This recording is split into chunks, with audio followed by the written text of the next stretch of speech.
Good evening, everyone. It being 7:04 and a quorum present, I'm going to call this meeting of the Planning Board for September 25th to order. I ask at this time everyone please make sure all of your cell phones are silenced, and anyone who is on Zoom to please mute yourself until called upon.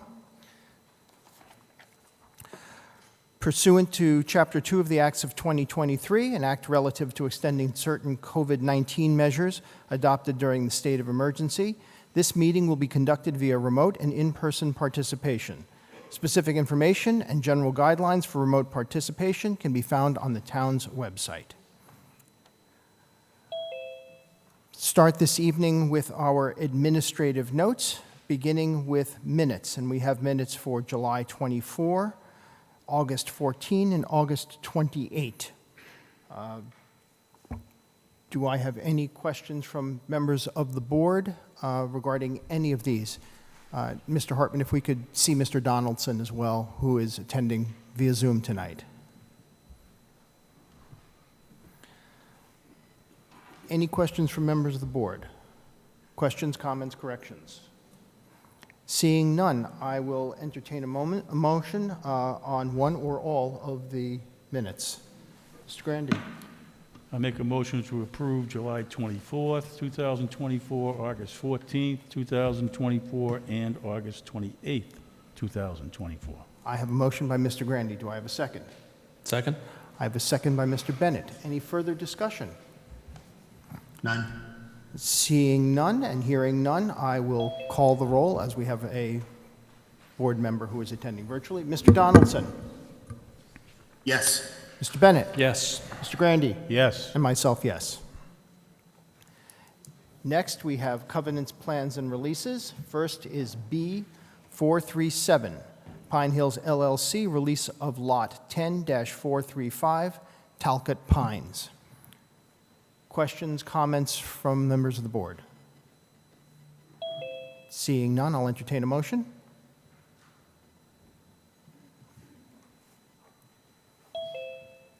Motion to approve B437, Pine Hills LLC, release of lots 10-435, Talcott Pine. I have a motion by Mr. Grandy. Do I have a second? Second. Second. Second by Mr. Bennett. Further discussion? Seeing none, I'll call the roll again. Mr. Grandy. Yes. Mr. Bennett. Yes. Mr. Donaldson. Yes. And myself, yes. Next, also B437 Pine Hills LLC, release of lots 15-409 through 15-448 and S-300 through S-302, Symington Woods. Questions, comments from the board?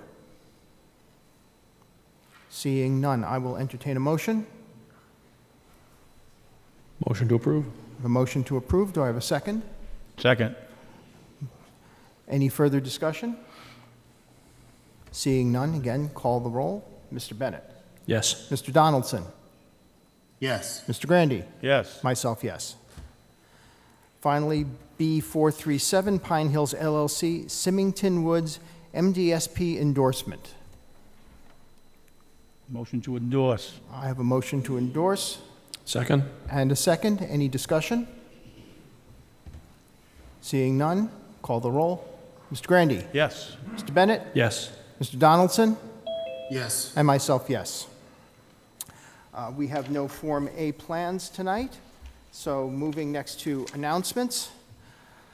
The next Master Plan Community Forum meeting will be held on October 24th at Plymouth South Middle School. This forum is going to be focused on economic development and public services. So please, for those who can attend, mark your calendars. We, again, want as much public participation as possible. Further details will be coming out via the town's website and online. The North Plymouth Steering Committee has announced that it is changing its regular meeting date to the third Wednesday of each month so as not to conflict with the planning board meetings. Their meetings will still be held at Plymouth Cordage Rope Museum, and their agendas will be posted on the town website. I also have two announcements from the Open Space Committee. On October 5th, the Open Space Committee will launch its Storybook Walk series beginning at 10 a.m. at Seaside Trail. And that same day, there will be a townwide cleanup event, also starting at 10 a.m. Please reach out to the Open Space Committee for more information about attending or participating. Are there any further announcements from members of the board? No, sir. Seeing none, I will move to the first item on our agenda tonight, which is an appointment for the West Plymouth Steering Committee. Nathaniel Moore.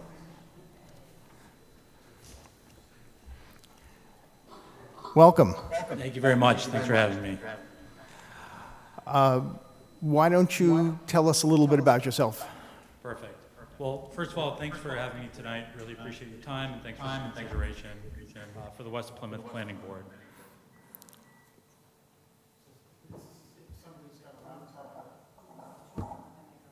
Mic's off. Yours is on.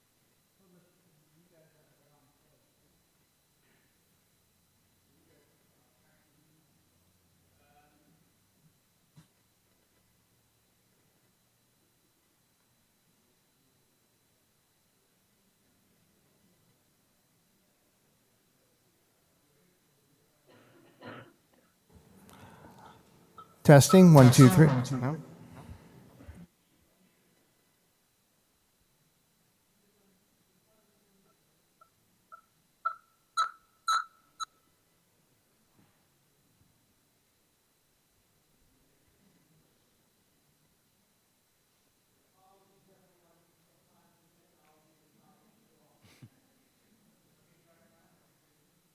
Testing.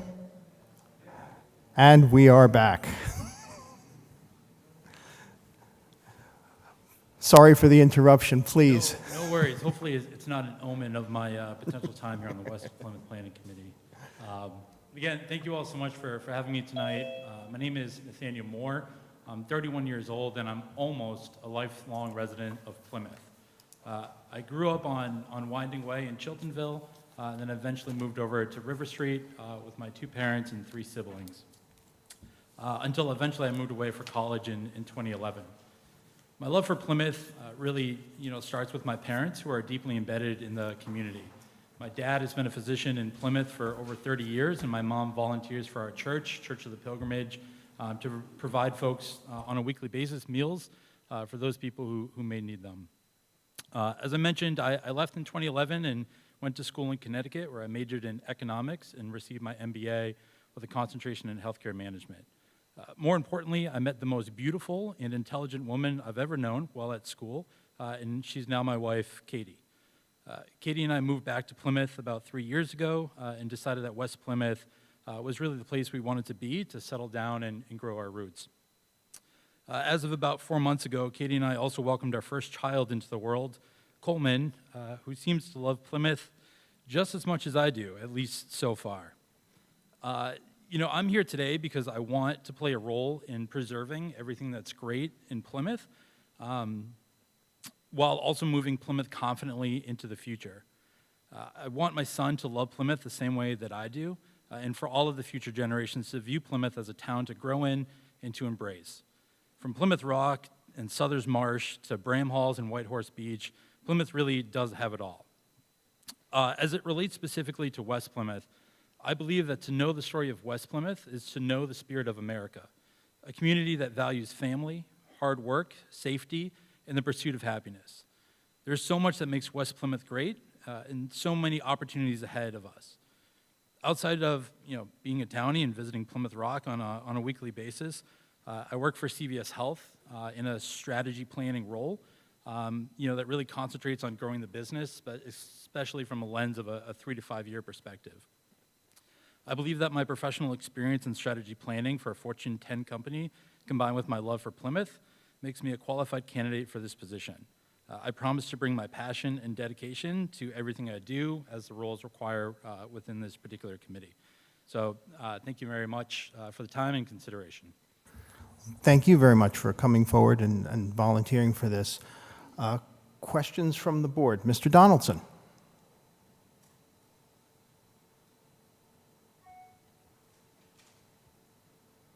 No questions. Thank you, Mr. Donaldson. Mr. Bennett? No questions. Mr. Grandy?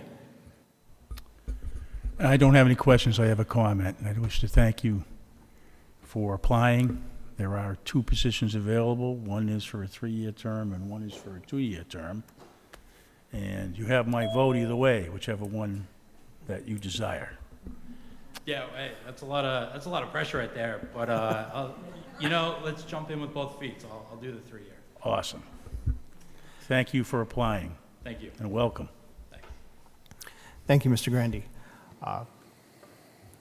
I think it's important that we have people with diverse backgrounds, diverse interests, but all with a love of Plymouth on our steering committees. Our steering committees are very important. As I've described them, they are to some degree the eyes and ears of the planning board in the community.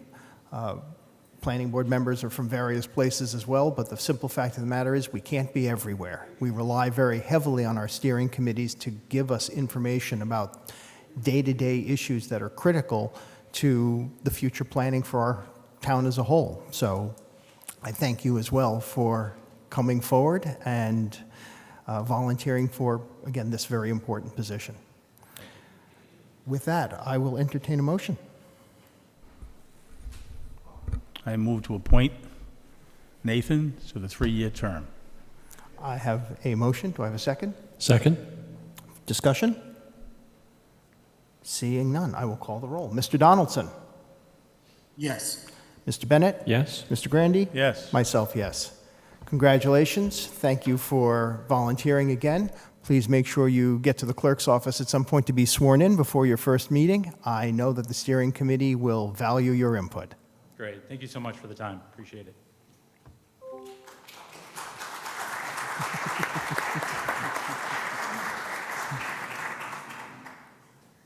I want to say that's a first. And an applause well deserved, because anyone stepping forward to volunteer for our community, to give of their time, deserves to be recognized. So thank you to the audience for doing that. Now I'm going to chastise you. Well, I appreciate that, and I do agree with it. I'm going to ask, as we go forward for other events, that we don't do interruptions, we don't do applause, and we don't do jeers, we don't do comments. We want to make sure that everybody who speaks, whether we agree or disagree with them, gets the same level of respect. And as you can see, we have a very full room tonight, so obviously delays will result from applause, and Mr. Grandy gets cranky as it gets later. Yeah, but smiles are allowed. So again, thank you all. Next on our agenda is ZBA 4135, 26 Shore Drive, Dana Anderson. This is a special permit required to reduce the front setback per section 205-4 and the dimensional table to construct an addition. The planning board is advisory to the zoning board of appeals on this, which makes the final determination. Mr. Chairman, I'm going to recuse myself for this. Thank you, Mr. Bennett. So this matter will go forward with 3 planning board members.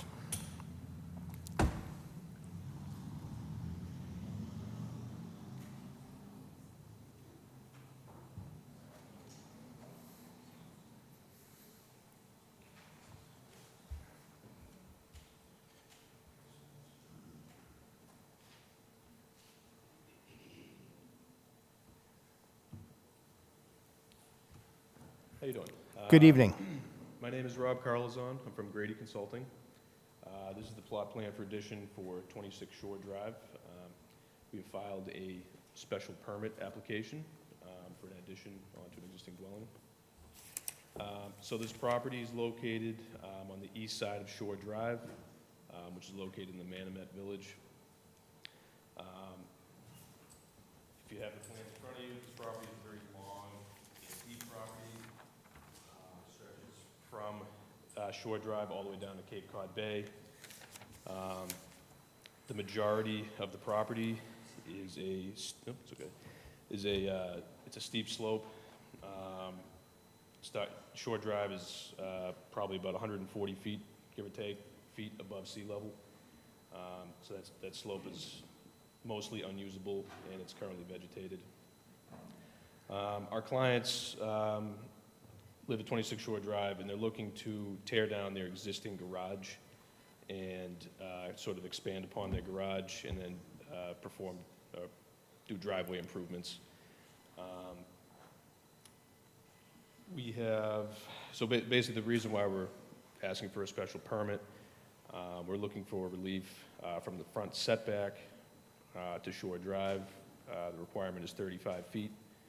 The closest proposed setback is 30 feet. We have gone in front of conservation already and gotten approval in an order of conditions. We have shown the plan to Board of Health, and they have no comments. The fire department and the engineering department have also reviewed the plans with no comments. As part of the plan, we do have a proposed dry well as well as a proposed catch basin, which will it'll mitigate new runoff as a result of this project, so we will have no runoff going onto Shore Drive, which currently doesn't have any drainage. We do have a little bit of proposed clearing along the left side of the property. Again, it was gone in front of Conservation Commission, and they approved that. I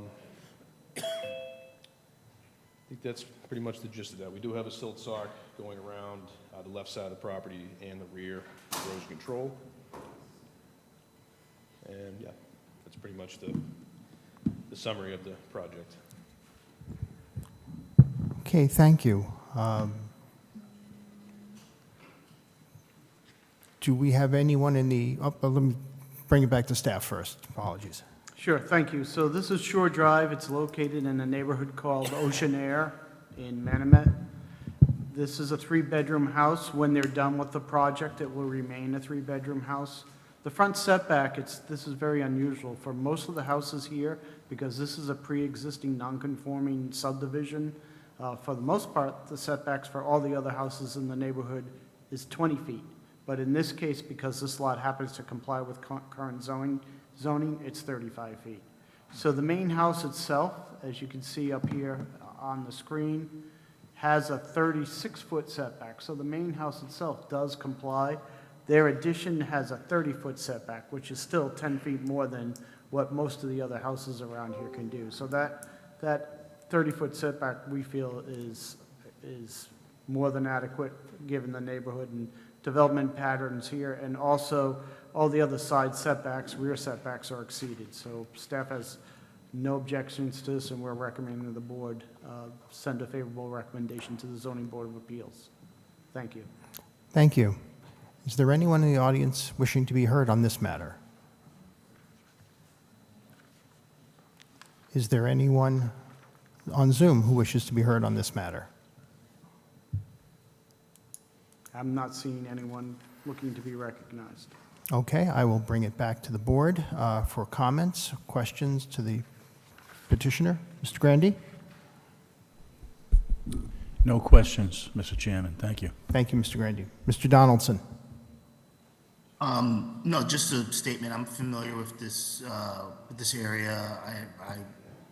My lot is under the same conditions also in regards to the 20-foot setback. So I have no objections to this proposal. Thank you. Having, again, viewed the area and the property, et cetera, I understand exactly the conditions that Mr. Hartman was referencing, and certainly this is consistent with the neighborhood and certainly not out of character or creating any hardship for the community. So with that, I will entertain a motion. Mr. Grandy? Motion to recommend to the ZBA approval with staff's recommendations and requirements. Thank you. I have a motion to recommend approval. Do I have a second? Second from Mr. Donaldson. Any further discussion? Seeing none, we'll call the roll. Mr. Donaldson? Yes. Mr. Grandy? Yes. Myself, yes. Thank you. Good luck before the ZBA. Okay, thank you, guys. Next on our agenda tonight is ZBA 4136 227 Cherry Street, 227 Cherry Street Investments LLC. This is a special permit required per Section 203-7J to waive the number of required parking spaces, and per Section 203-2B, 2D, 2B, to waive development site boundary for a slope that exceeds 2-to-1 ratio within 10 feet of an abutting lot in order to construct a warehouse for indoor recreational equipment and vehicle storage. Good evening. Hi, good evening, Mr. Chairman, members of the board. Nice to see you all tonight. For the record, Rob D'Ambroso Law here in Plymouth. I've got a PowerPoint that I'd like to kind of use to walk you through the project. There it is. Thank you, Lee. So let's see. I'm going to jump right into it if that's okay, and then certainly happy to field questions. So the project proponent here is a limited liability company, 227 Cherry Street Investments LLC. I have with me tonight Chris King, the principal of that LLC. I introduced myself already, and I've got our civil engineers here, Rich Tabazinski and Ben King of Atlantic Design Engineers with me as well. They've done the design work for the project. So again, to give anyone who doesn't know where this site is their bearings, this is Cherry Street, this is Route 44, you've got Route 3 running up here, and this runs up to the Amazon site. I think this is Prestige Way that goes up toward Amazon and eventually into Kingston. So here we are. As you can see, it's a disturbed site. It's been graded out and vacant for some time. There's a kind of remnant chain link fence and a bit of concrete paving on the site. As I'll get into here, the lot lines are proposed to be reconfigured slightly, and we've furnished a draft A&R plan with the material submitted.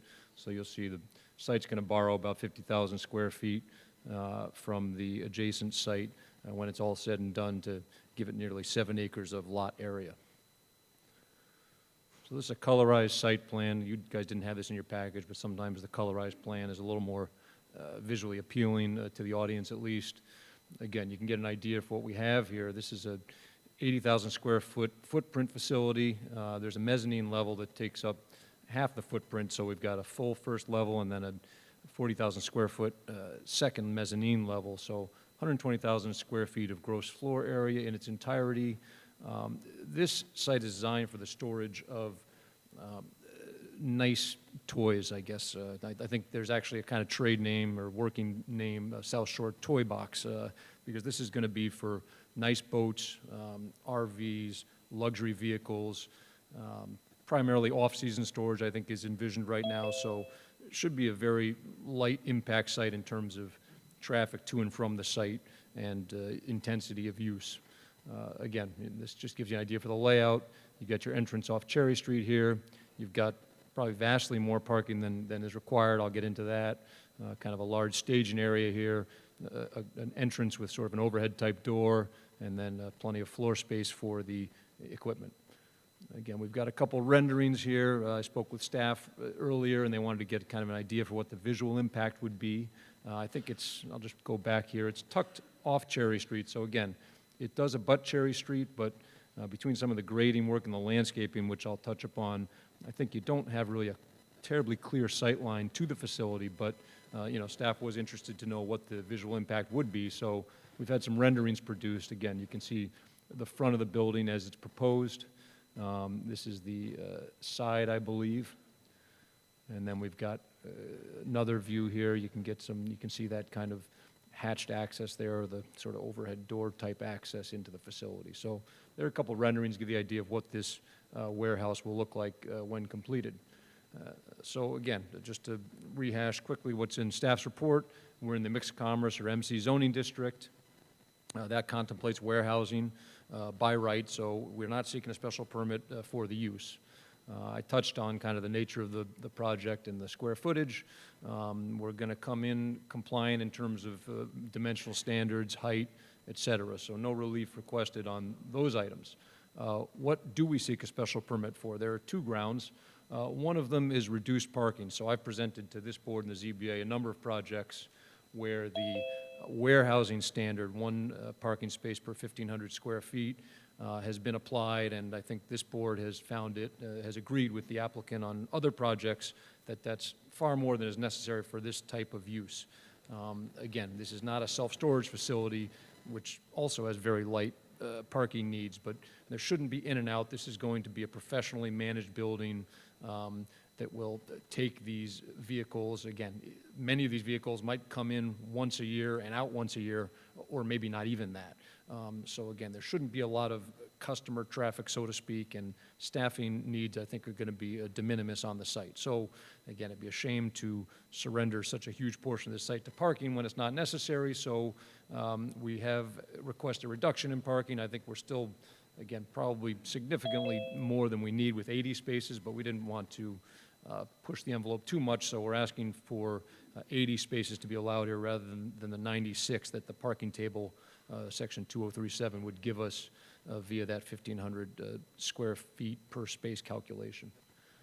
The other relief item is relative to the slope. So we've got some extreme topography on the periphery of this site. Again, the core of the site is already roughly graded, roughly level, I should say, but you've got some real steep slopes on the periphery, so to make the site work and maximize the usable space in, one of the dwindling industrial commercial sites in Plymouth, we've proposed some steeper slopes toward the lot lines than are allowed by right, so we would ask you to give a positive recommendation to the ZBA on this relief item as well.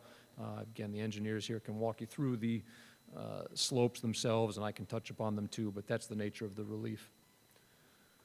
Parking, this one might be a little bit hard to see, but again, just to sort of drive home the parking point, this table, it wasn't colorized, but it was in the staff report that you received, shows what some other storage facilities in town have done, in town and elsewhere have done relative to parking. And again, as you can see, they range from, less than half a space per 10,000 square feet to to 1.5 to 3 for the Natalie Way self-storage facility. But again, most of them are less than 1 parking space per 10,000 square feet. We're coming in at double that at 2. So, this is not out of line with what we've seen on other projects in Plymouth. And I think I've presented this slide on similar projects, or some of these data points on similar projects as well. Here, again, I won't go through all the slides, or all the plan slides, rather. You have those in your materials. I kind of touched on the highlights. Again, we've got a, vacant existing site that's predominantly cleared. You can see the portion of the site that's that existing lot line for the neighboring Almeida site there.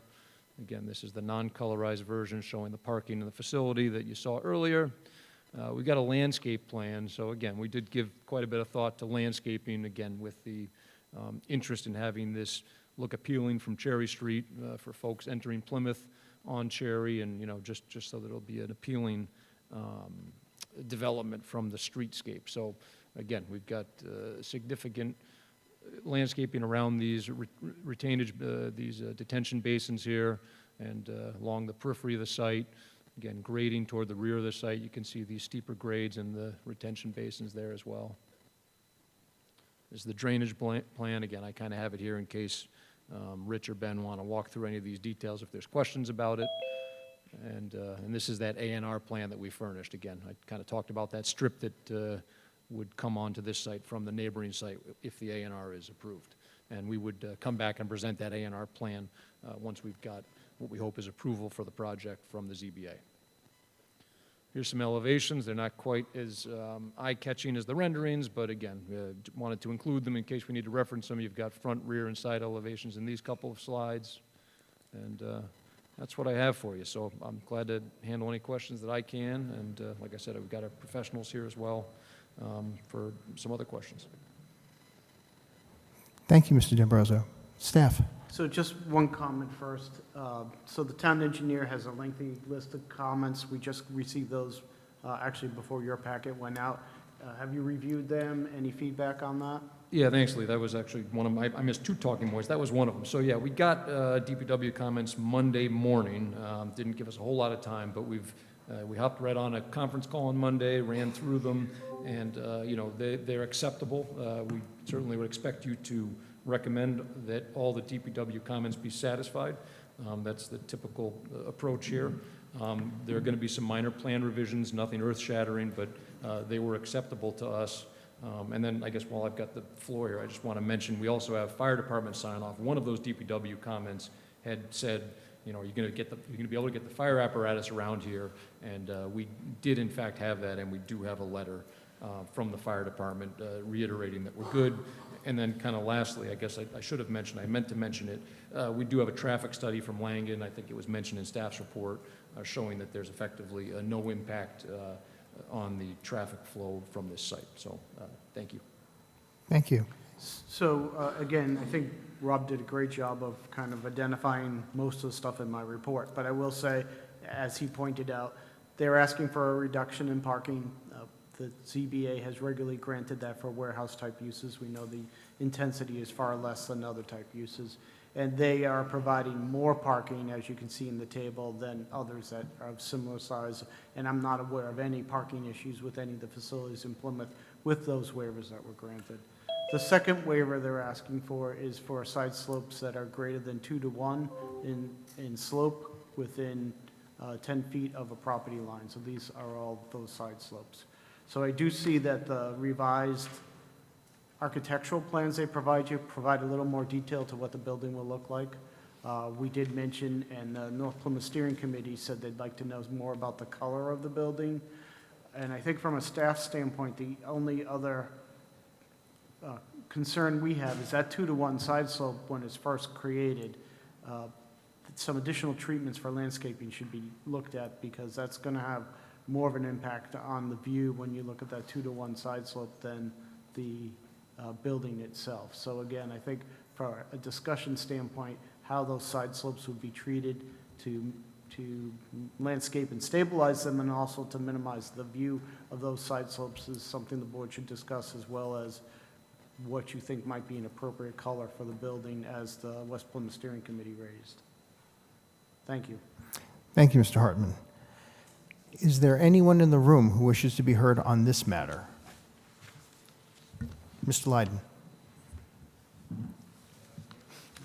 Steve Lydon. The only question I have is, this building, since it's going to contain storage for vehicles and boats, is the fire suppression system going to be enough if one of these vehicles catch fire to put the fires out? Thank you. Thank you, Mr. Lydon.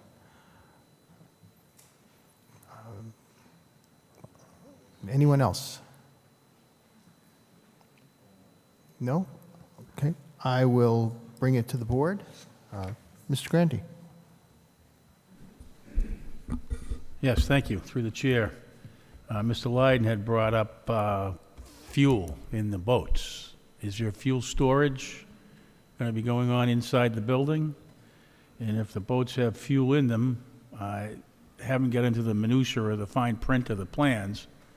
Is there a tight tank at the entrance to the building? The answer, Mr. Grandy, is yes, there's a tight tank. So there is going to be storage of fuel, which would be in the boats. Is there any additional fuel being stored in the building? Not contemplated by the plans, no fueling station per se.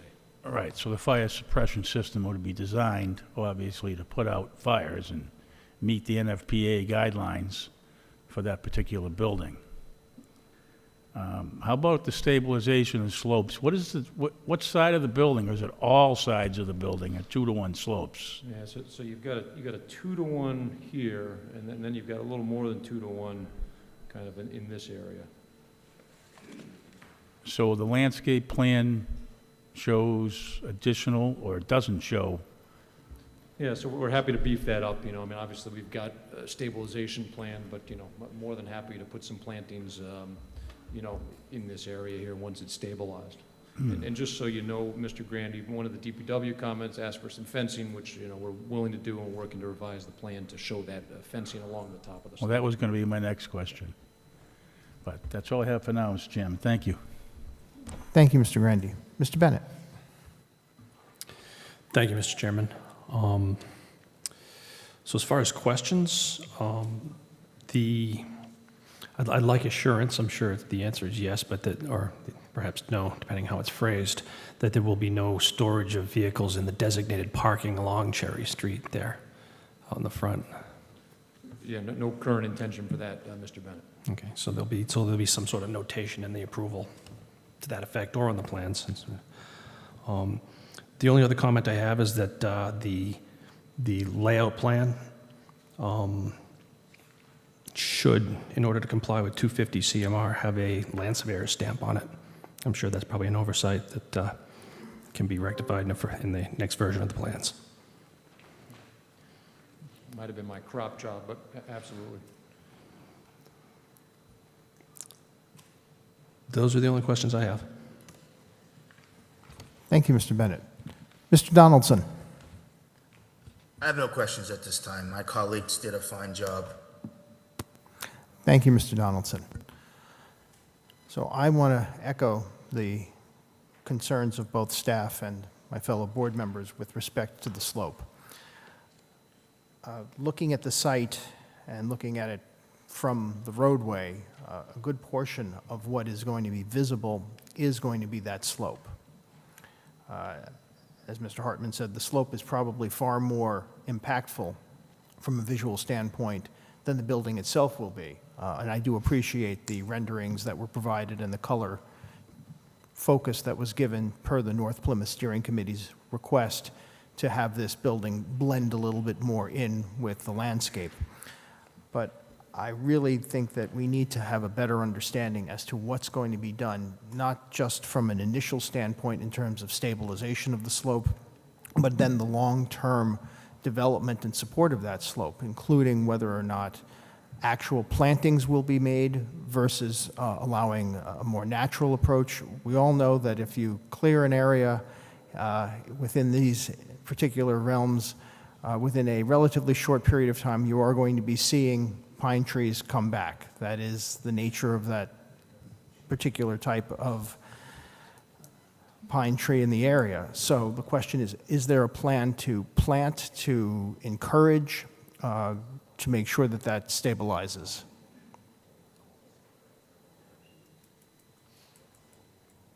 So, we, actually, not to make excuses for anyone, but the landscape architect was out last week, and when we got some feedback from staff, we sort of said, hey, can we spruce things up here, not to use a bad pun, and we're going to. So, yeah, we're more than happy to do some landscaping on that visible slope rather than let it go to nature. That's perfectly acceptable if you want to add that as a proposed condition.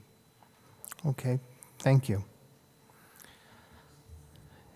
Anything further from the board? Hearing nothing, I will entertain a motion. Excuse me, Chair. Lee, could you read off the suggestions that were made and if they could be added to the motion, please? Yes, so I'm trying to think of the wording we want to say for the landscaping, but we'll say something like the applicant has agreed to supplement or provide landscaping. I'll just have to work on that language to make sure that we know it's not just loam and seed on the side slopes. That we'll make sure we have all the comments raised by the town engineer are addressed, and that there be no outdoor storage of vehicles or boats. No outdoor storage of vehicles or boats is permitted.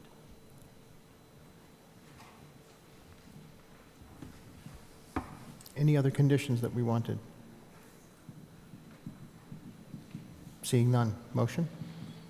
Motion to recommend to the ZBA with staff's recommendations and the added requirements we just discussed. I have a motion by Mr. Grandy. Is there a second? Second? Second by Mr. Bennett. Any further discussion? Hearing none, call the roll. Mr. Donaldson? Yes. Mr. Bennett? Yes. Mr. Grandy? Yes. Myself, yes. Thank you, Mr. D'Ambrosio. Thank you very much.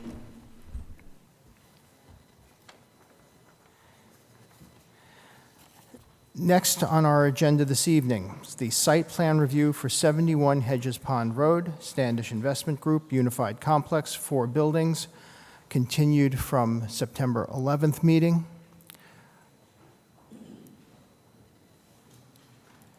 Do we have the proponent, please?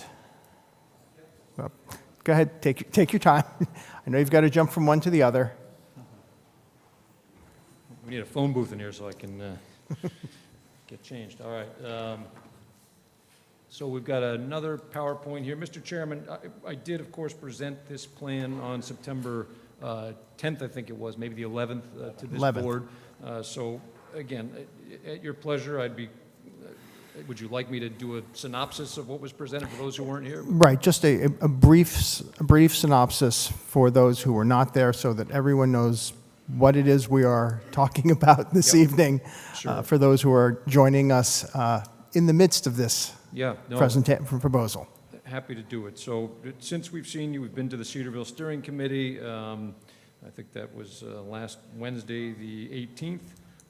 But other than that, I'm happy to kind of walk through. Lauren, do you have the, sorry. I can kind of run you through the slides here and give you an overview of the project. We do have a couple new items to present to relative to some requests or concerns that were raised. Okay, so here we go. This is the PowerPoint presentation for the project. It's substantially similar to what was displayed on September 11th. I'll go through it a bit more quickly so that I can spare you all. And I've got Eric Pontiff here with me, the principal of the petitioner, the LLC Standish Investment Group. I've got Kevin Flaherty of the civil engineering firm Flaherty and Stefani with me as well. Again, this is our site down in Cedarville. I think anyone interested enough to attend knows where it is, and you guys certainly do. Right off on Hedges Pond, adjacent to the highway. So we're here for site plan review, as you know. All commercial projects go through site plan review with the planning board. In this case, this project is designed as a unified complex to allow multiple principal structures on a single lot. So we're proposing 4 structures on a lot. You can see them here. There's a large warehouse structure proposed here. There's a hockey facility. There's a bit of background noise, Mr. Chairman. I'm having a bit of trouble hearing. You want to, are we good? Is that? Yes, thank you. Okay. There's a hockey facility here with 2 rinks therein proposed and dual lumber yards of the same size, 20,000 square feet each, 40,000 square foot hockey facility, 176,000 square foot warehouse structure. Again, we've got a rendering of the entrance with some landscaping to give sort of an idea of what this will look like from Hedges Pond, directly across from Egan Landscaping. And then I'll run through the history of the site quickly because it is relevant. This is kind of a unique site in terms of process and history. So this is part of a much larger parcel that the town acquired in the late 70s, 175 acres acquired by the town, a portion of which was used for the adjacent landfill. That landfill is now closed, and the town opted not to expand the landfill onto our site. Fast forward a bit in 2018, at town meeting, there was a warrant article to do 2 things. One, transfer 134 acres of adjacent land to the care and custody of the Conservation Commission, effectively to offset the impact of development on this roughly 33-acre parcel that we're dealing with today. That town meeting vote also established the Cedarville Village Enterprise District, a new zoning district designed to foster economic development in Cedarville with a number of allowed special permit uses, et cetera, like most zoning districts. Again, this was designed for light industrial and commercial uses, which our proposal squarely fits within. I mentioned that land going into conservation, so here you can see the edge of our site, but this is the 134-acre land area that was placed into conservation in 2018, I think to the delight of the Open Space Committee and others. This was the actual slide presented at 2018 town meeting. I thought it was worth including just so that to kind of corroborate what I'm presenting here.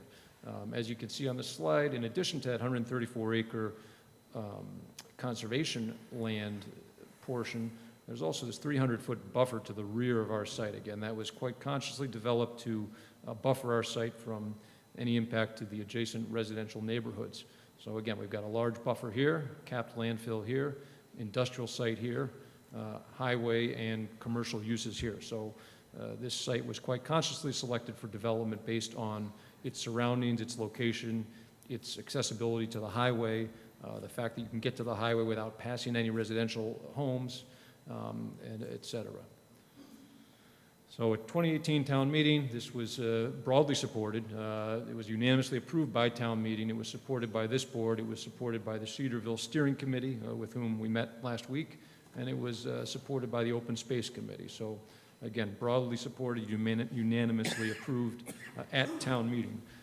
Preparations had begun, of course, even before town meeting to make a presentation, determine the feasibility of development, create the parcel, lot lines, et cetera. Again, after that occurred, the NHESP process was navigated, and then in 2022, the site was conveyed by the town to a nonprofit foundation, 501c3, the Plymouth Regional Economic Development Foundation. And that entity proceeded to market the site for development. Again, a number of purchasers have kicked the tires on this. As you might imagine, it's one of the few large industrial commercial sites left in town for development. It's a challenging site to develop. It's got widely undulating topography, and several folks took a look at it, put forth bids, entered into discussions, and failed. Mr. Pontiff here, is the first to bring it this far, bring the vision this far forward that was first contemplated by town meeting. So again, the foundation, of course, selected this bidder out of many based on the proposal. The foundation thought this was a good use for Cedarville, for the community, for the town, which is in keeping with the foundation's mission. Let's see, I think it's, you can take some comfort in the fact that the developer here, unlike some of the others who have taken a look, is a Plymouth native. He's a Plymouth businessman. He's got deep roots in Plymouth. He's not going anywhere. So we've got a level of accountability that I don't think you would expect to see from an out-of-town or out-of-state developer or a national developer. What's our permitting path been? So we've been through conservation. They've approved the project. We've satisfied the Massachusetts Endangered Species Act with a filing with Fisheries and Wildlife. They've determined that the site's developable without a take. We've been through Cedarville steering once. We may have to return. And then, of course, if this board approves the project, that's not the last stop. I just think it bears mentioning that we're still subject to the oversight of inspectional services, zoning permit, building permits, occupancy permits, and the like. Again, I kind of touched on it, and I'm going quickly here to be respectful of everyone's time, but the proposed uses are by right here. We're not seeking a special permit. They're contemplated by the zoning that was adopted at town meeting. You would presume that those are desirable uses. That's what the town wanted to see here. Again, we talked about the buffer, and we talked about the conservation land. I also mentioned, I think in my preliminary remarks when I showed you the overview of the site, that this site was selected in part because you can come and go from the site along Hedges Pond without passing any residential housing on your way to the highway. So to the extent there is traffic that is bound to or from the highway, it shouldn't affect residential neighborhoods, again, coupled with that nice 300-foot buffer. And I've talked about what abuts the site in terms of why this won't be a nuisance to any neighbors. I think most are aware, but it bears repeating. I think one of the key elements of this project is that $2 million when the purchase closes, again, not when development commences, not when development concludes, but when this purchase closes, which will happen after permitting, $2 million is earmarked specifically for local traffic improvements. It's not for the general fund. It's not discretionary in the sense that it has to be used for local traffic improvements, which there's been a need for. I've heard that expressed over the years, and it certainly predates me, the desire to make some improvements here. So this should finally allow Cedarville to kickstart some well-needed traffic improvements.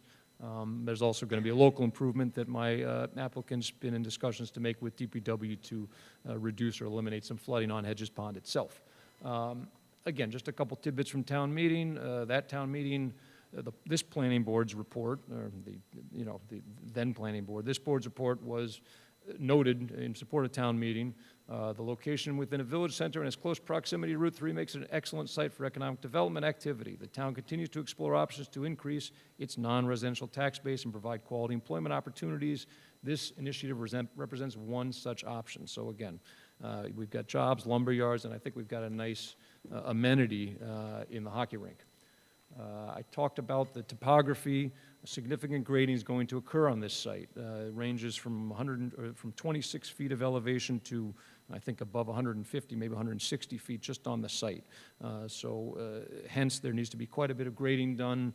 The vast majority of the material being moved is being moved within the site. So 70% of the surface area of the site is being filled with material that's in the site. So again, we're raising the elevation of 70% of this site, which to the extent that there's a groundwater concern, which I know has been expressed, there will be greater groundwater separation, significantly greater than exists now on most of the site.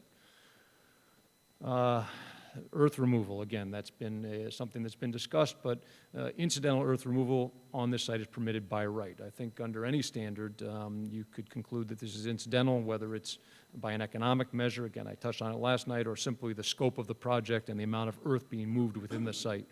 The 350,000 yards that's been discussed as coming off site, again, is fractional relative to the scope of the project overall and the economic value of it.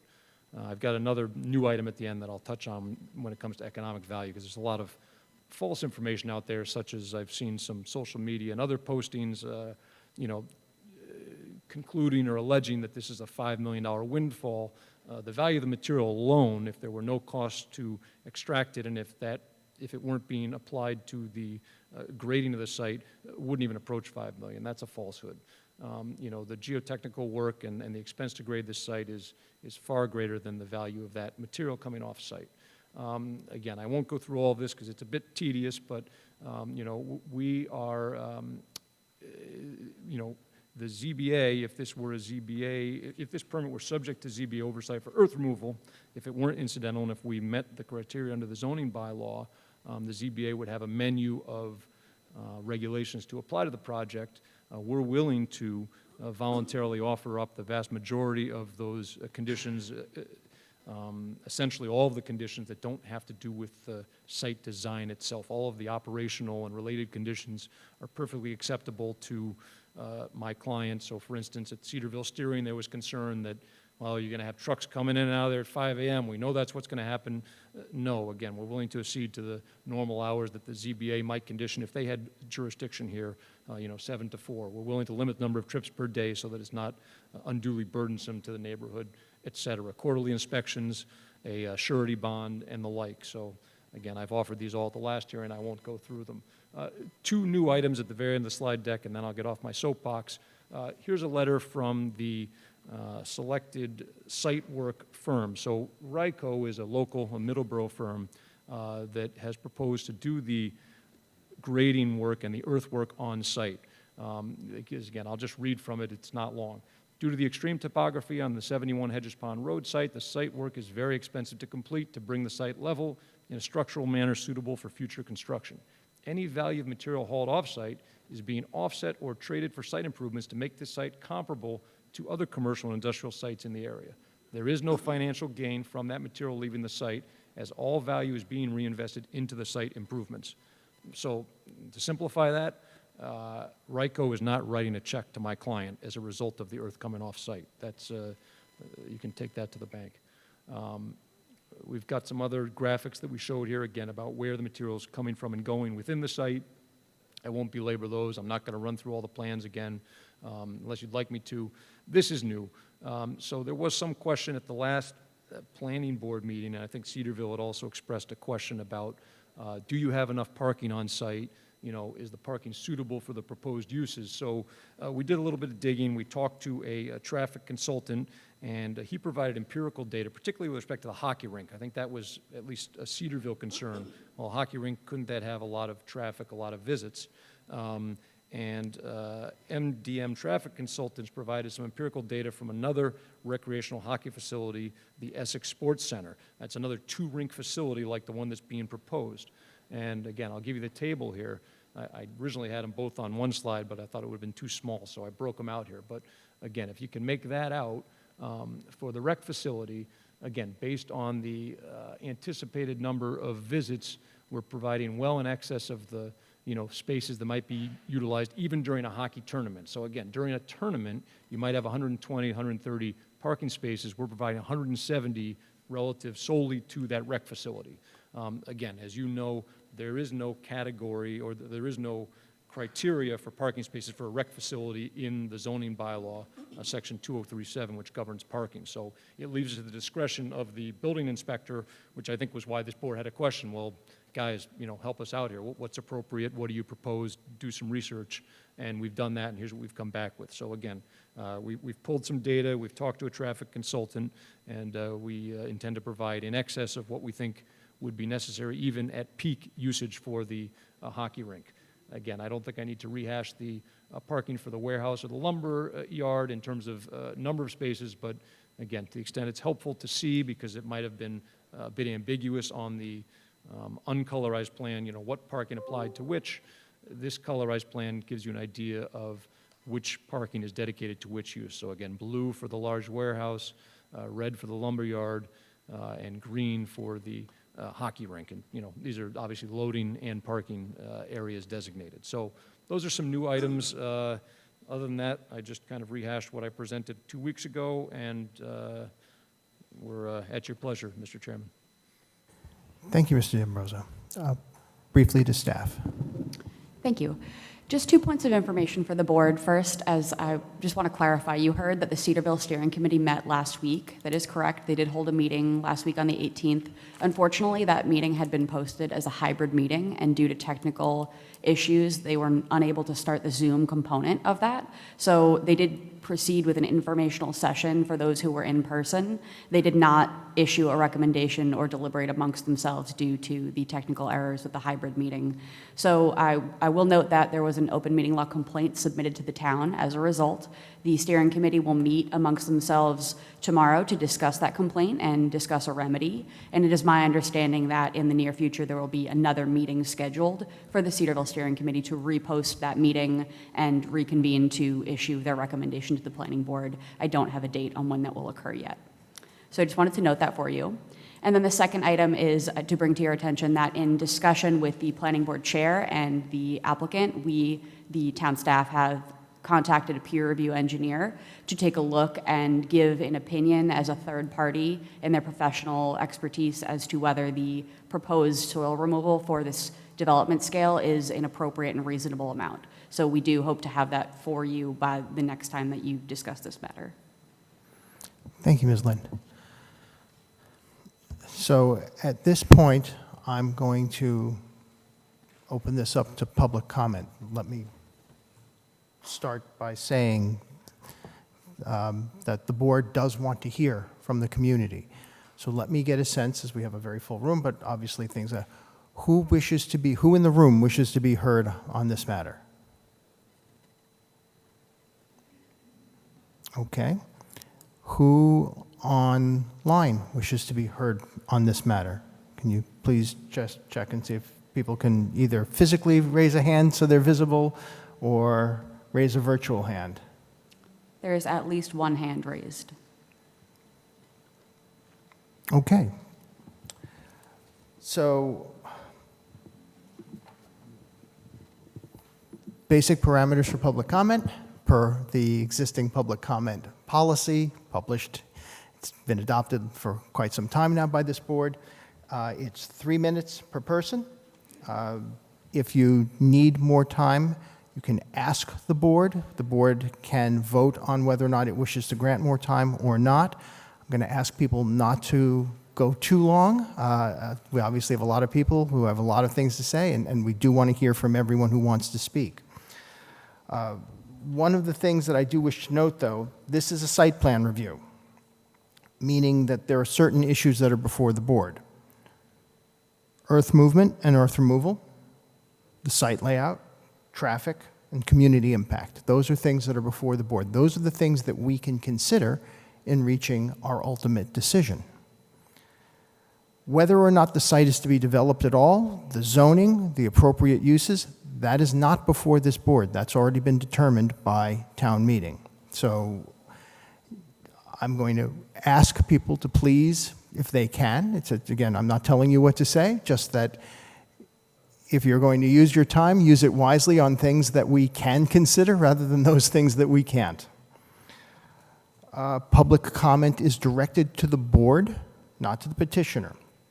You make your statements. We will, of course, listen. If you have questions, you ask them of us, The board can then make a determination subsequently after everyone has spoken, whether to present those questions back to the petitioner. I'm sure many of you have the same comments and concerns, and you're free to make them repetitively, but ultimately, when things start to get too repetitive, we're going to ask you to either move on, or we're going to ask you to cede your time. Finally, once again, I'm going to ask people to show courtesy to anyone and everyone who's speaking. No interruptions, no comments, no applause, no jeering. Everyone deserves the same level of respect for coming forward and offering their voice. Finally, echoing what staff has just said, no vote is going to be taken tonight. Now, the reason we're not taking, there's two reasons for not taking the vote, as we've talked about. First, there is the Cedarville Steering Committee.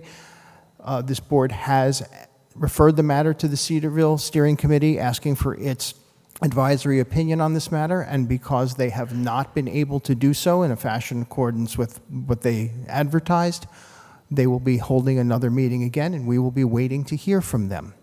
Additionally, we have requested a peer review. And for those who don't know what that is, peer review is an independent engineering request to have a third party hired by the town review the plans, in this particular instance, review them for the appropriateness of the earth movement given the particular project that's being presented. This is not a request to redesign the proposal. This is not someone coming in saying, oh, well, I think there's a better use for the site. That is, again, not their role, nor is it our role.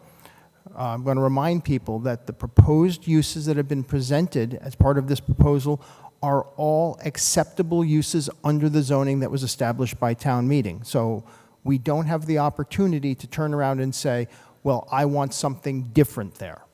What we can say is, given what is being proposed, is this proposal reasonable from an engineering standpoint? And we will have an independent engineer do that, and we're not going to vote until we have that answer.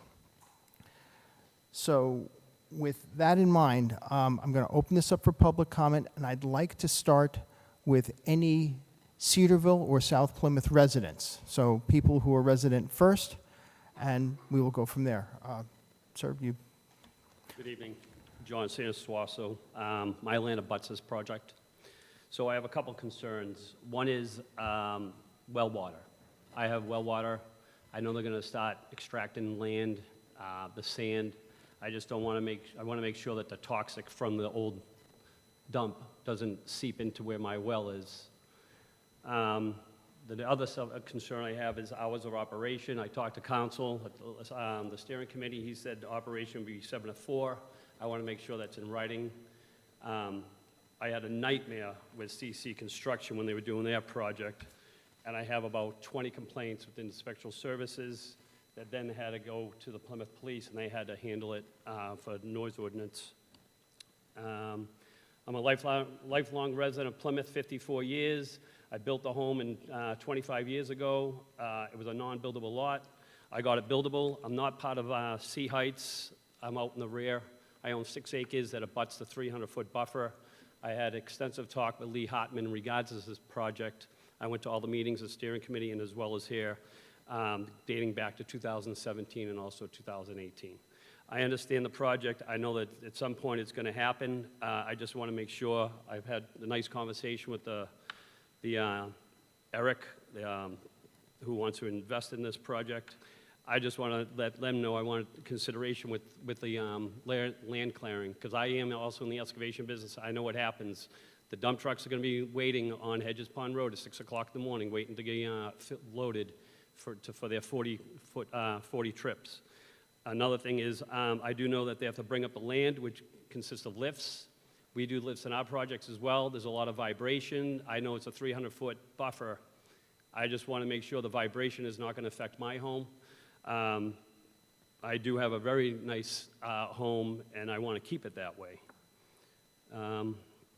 So my biggest thing is the hours of operation, 7 to 4, And I also just want to make sure the well water is still going to be safe to drink once they start digging. Thank you. Thank you. Oh, no, Mr. Leiden, Mr. Williams was first.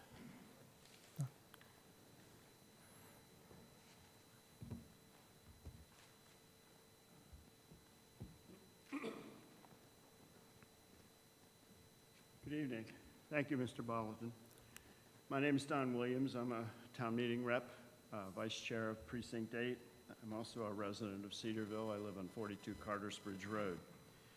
On the surface, this plan seems to provide everything we could need. More desirable commercial for tax base, $2 million for traffic considerations, but people need to bear in mind that today, $2 million goes to 2 red lights. It's not a big deal. The uses are aligned with town meeting intent. So that sounds pretty good, but if we dig a little deeper, no pun intended, however, the traffic with the trucks coming in and out of the warehouse, the lumber yards, is going to be an issue on Hedges Pond Road, not to mention the trucks coming in and out if the sand is decided to be removed. The parking might not be enough for a skating rink with tournaments.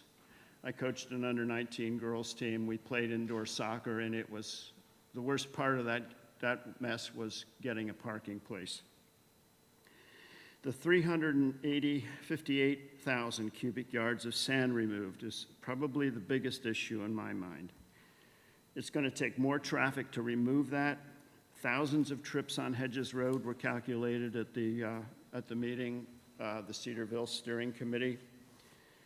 And honestly, we have to know that every truck has a worse effect by a factor of 10 than any car on our roads. So the $2 million may go for road improvements. The developer states the sand removal is minimal compared to the $100 million value of the project. And he said tonight that there would be no financial gain. Well, if that is the case, I say, why remove it? What we have to know is that the sand is the protection of our water supply, drinking water. It's the protection of our aquifer. And it does it in 2 ways. If you strip it off, you make it less dense in any one place. Any pollutant on the surface is going to go into that water. The second thing is that there's iron in that water, which removes a lot of the pollution by chelating it, binding it, slowing down its movement into the water. And if it reaches our sole source aquifer, we're in big trouble. There's no water for another 500 feet of granite. The 358,000 cubic yards is not minimal in value. It's worth about $5 million, which is not minimal. Or if it is, why not just leave it there? We are not just talking about surface water pollution potential, we're also talking about pollution from the former landfill, and that is in the groundwater. Yes, the developer has on the surface made a good offer, pardon the pun again, but if the sand is a minimal consideration, why leave it? Why not leave it to protect our water? Spare us the trucks, reduce the pollution potential. 5 years after the development is done, we will be responsible for the pollution, road degradation, the traffic increase, because there are better uses, and parking on our streets and in our residential developments. These uses, the $2 million, the cost of remedying the pollution, will not seem minimal, and the developer will be gone. We will have to live with this problem. One more point, if we allow 358,000 cubic yards of sand to be removed, unnecessarily, I think, we will be aiding and abetting the illegal practice of sand removal, which is a big issue in Plymouth throughout the town, in order to protect our water. To our future detriment, we will be doing this. If we allow it to happen here, it's going to happen a lot of other places. This is a bad idea. There are better ways to use this property. There are better development plans, and we've waited this long. Why not make it a better plan? Thank you very much. Thank you.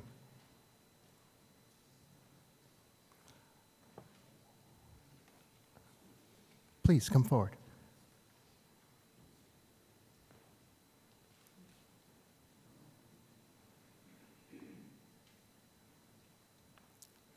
Good evening. Good Thank you. evening. My name is Patty Haig, and I am here tonight because when I saw the amount of sand and gravel that is proposed to be removed with this project, it was reminiscent of a project that Mr. Pontiff conducted on Bourne Road a couple of years back. And that project was about a little more than twice the amount of sand and gravel removed, but the whole process took the 3-year period that the special permit was granted and a 2-year extension.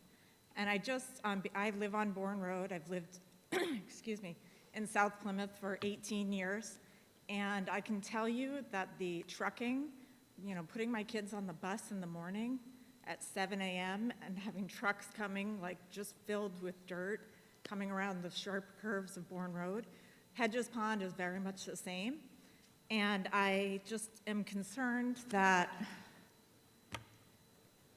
this is going to be more of the same, that this will be a project where the trucks show up, they're ready to be filled, they're up and down the road for 2-3 years, and obviously there's already a traffic concern in the area.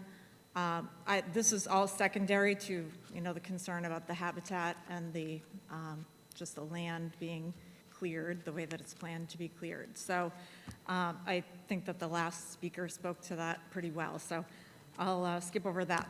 But mainly traffic is the concern for me, and the amount of sand and gravel that is proposed to be removed and the length of time that it will take to do so. Thank you. Thank you very much. Anyone else from South Plymouth? Mr. Lyden.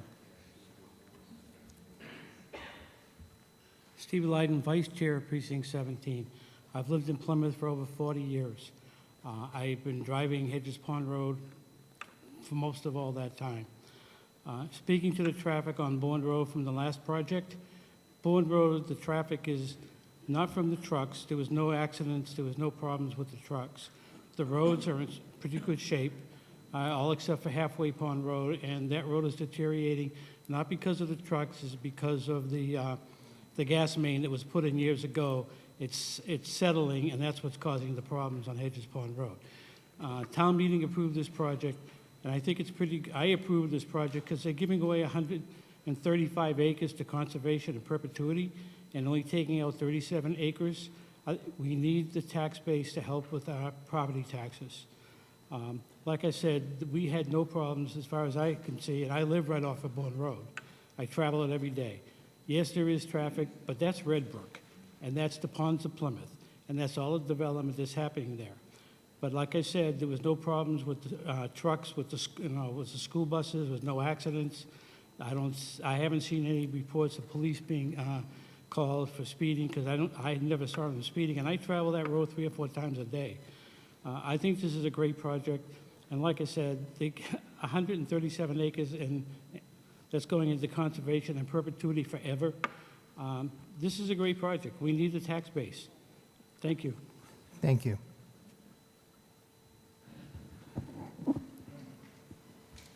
Eric Cody on Zoom would like to be recognized.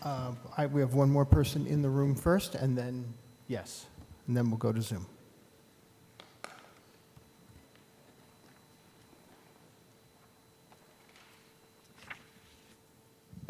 Jerry Williams.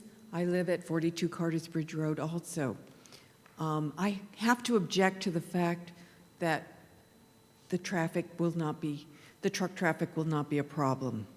I happen to have lived in a town in Pennsylvania 20 years ago, almost 25 years ago, where on one day there were 2 gravel truck accidents, which resulted in 3 fatalities. A young mother and her 5-year-old daughter, and a 25-year-old young woman in separate fatalities on similar roads by not the same road, but by gravel trucks coming down. And people had been saying for years, oh no, the gravel trucks are okay, they're not a problem. They can be a problem. And that makes me very nervous. I live very close to Hedges Pond Road, and whenever I go out now, it's a problem getting there. I live near the Little Red Schoolhouse over there, and it is a problem already trying to get into Cedarville to do my shopping, to do anything. And having that much more traffic coming down that street will be a problem. The other thing is that 135 acres is in conservation, whether this is developed or not. From what I understand, all of it was in conservation, and it was taken, this 33 acres was taken out of conservation. And I'm wondering whether that was, whether town meeting had the authority to do that. I know that's not part of your concerns, that needs to be brought somewhere else. But I am concerned about the traffic. I'm concerned about the water. We've already had to put water in because of the groundwater being contaminated by the sanitary fill.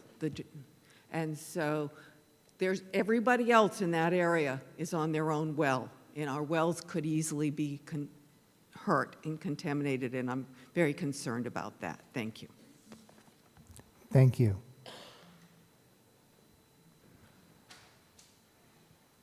Okay, opening it up on Zoom.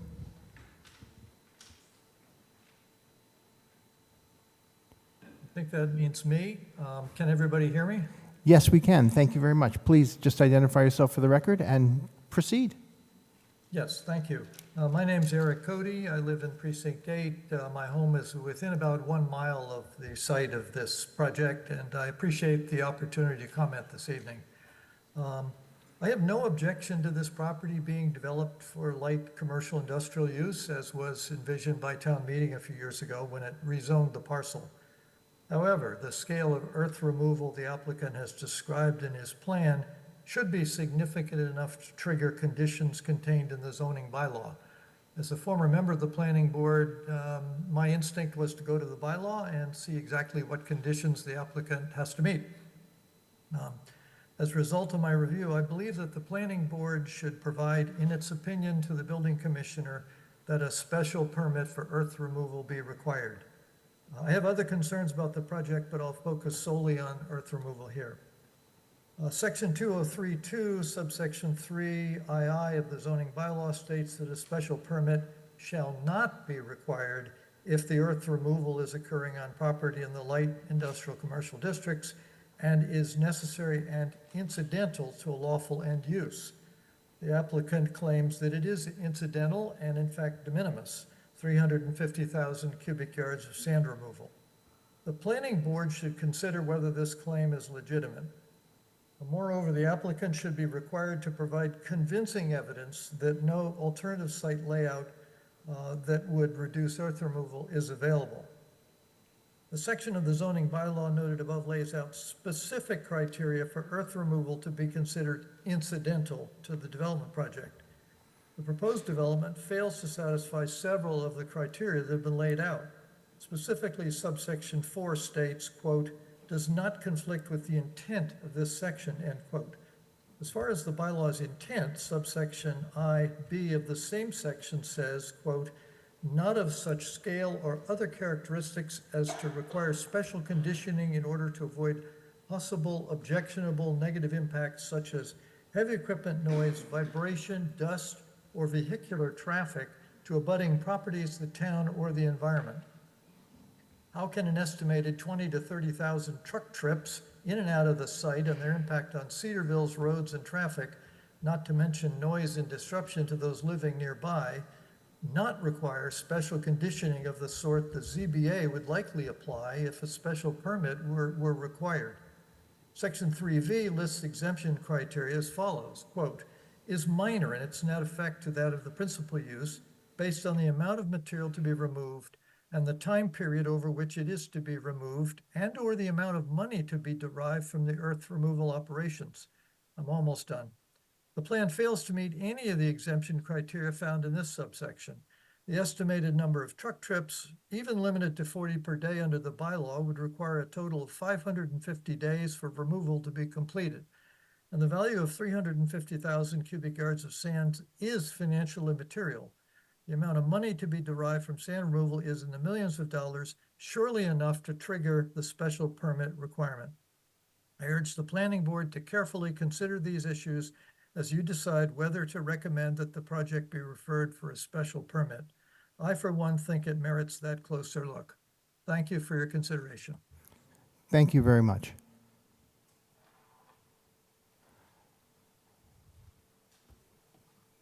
Yes, please come forward.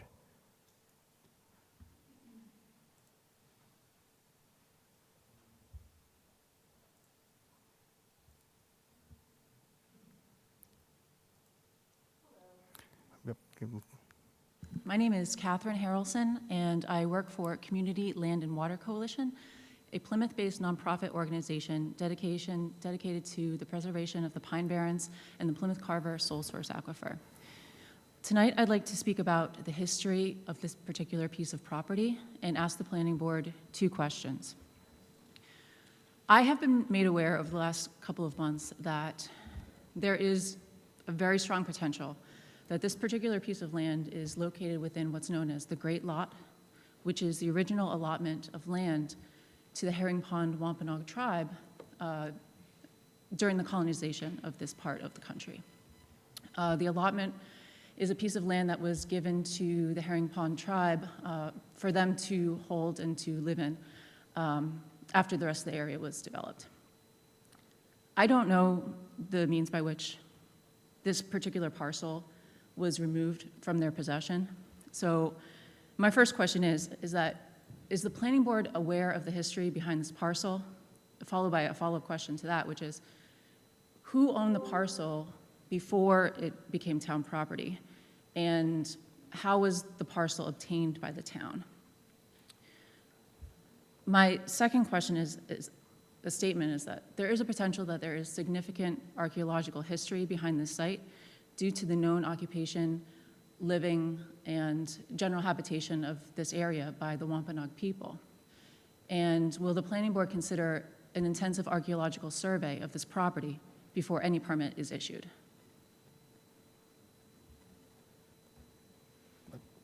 Please continue. Thank you. Those are my 2 questions. Okay, well, thank you very much. Thank you.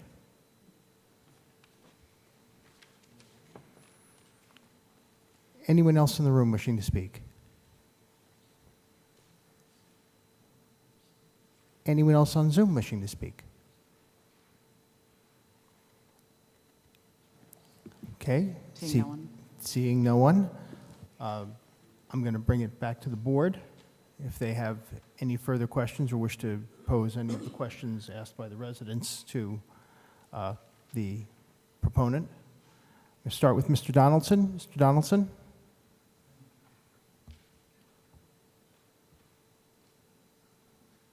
Yes, I don't have any questions at this time. I've been to the site and I understand the residents' concerns in regards to the gravel movement or the sand movement.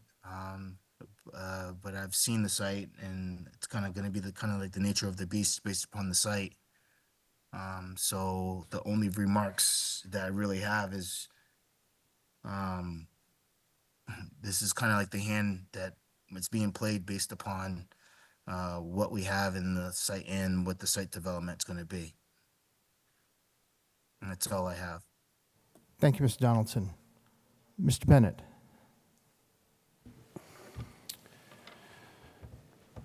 Questions I have that excuse me, in discussions with the proponent and his professional engineer, we had discussed some possible reduction in the quantity of removal. Are you at a point at this where you're prepared to discuss that, or if there's going to be any reduction possible?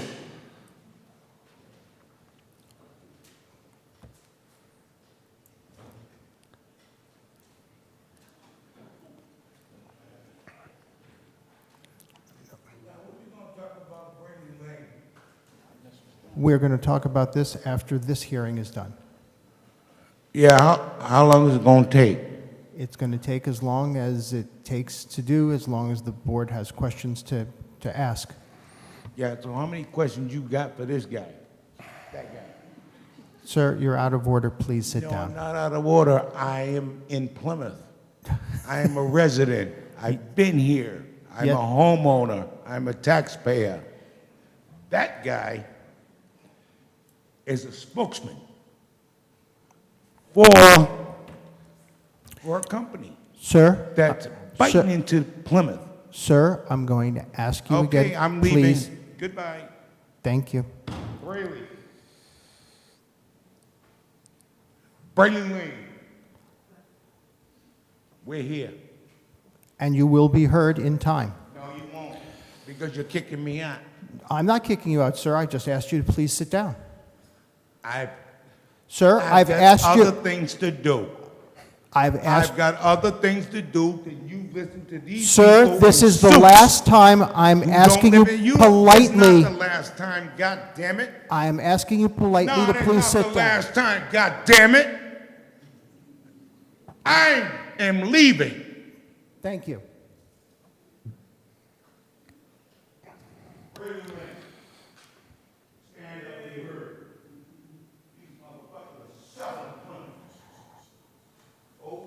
Anyone who disrupts the proceeding will be asked to leave. Anyone who disrupts the proceeding will not be allowed to speak.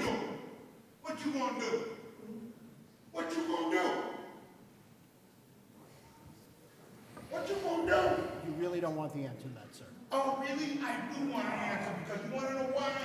Please Because nothing I'm doing is illegal. leave. Go, please. Go. Get the fuck out of here.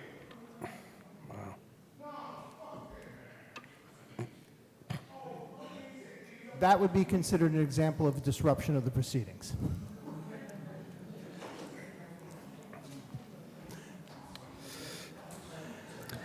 Now back to our regularly scheduled program. Tough act to follow. I know the show is a good one, but not everybody gets to have the same show, each floor show, so. I'll try to keep it clean for the kids watching on TV.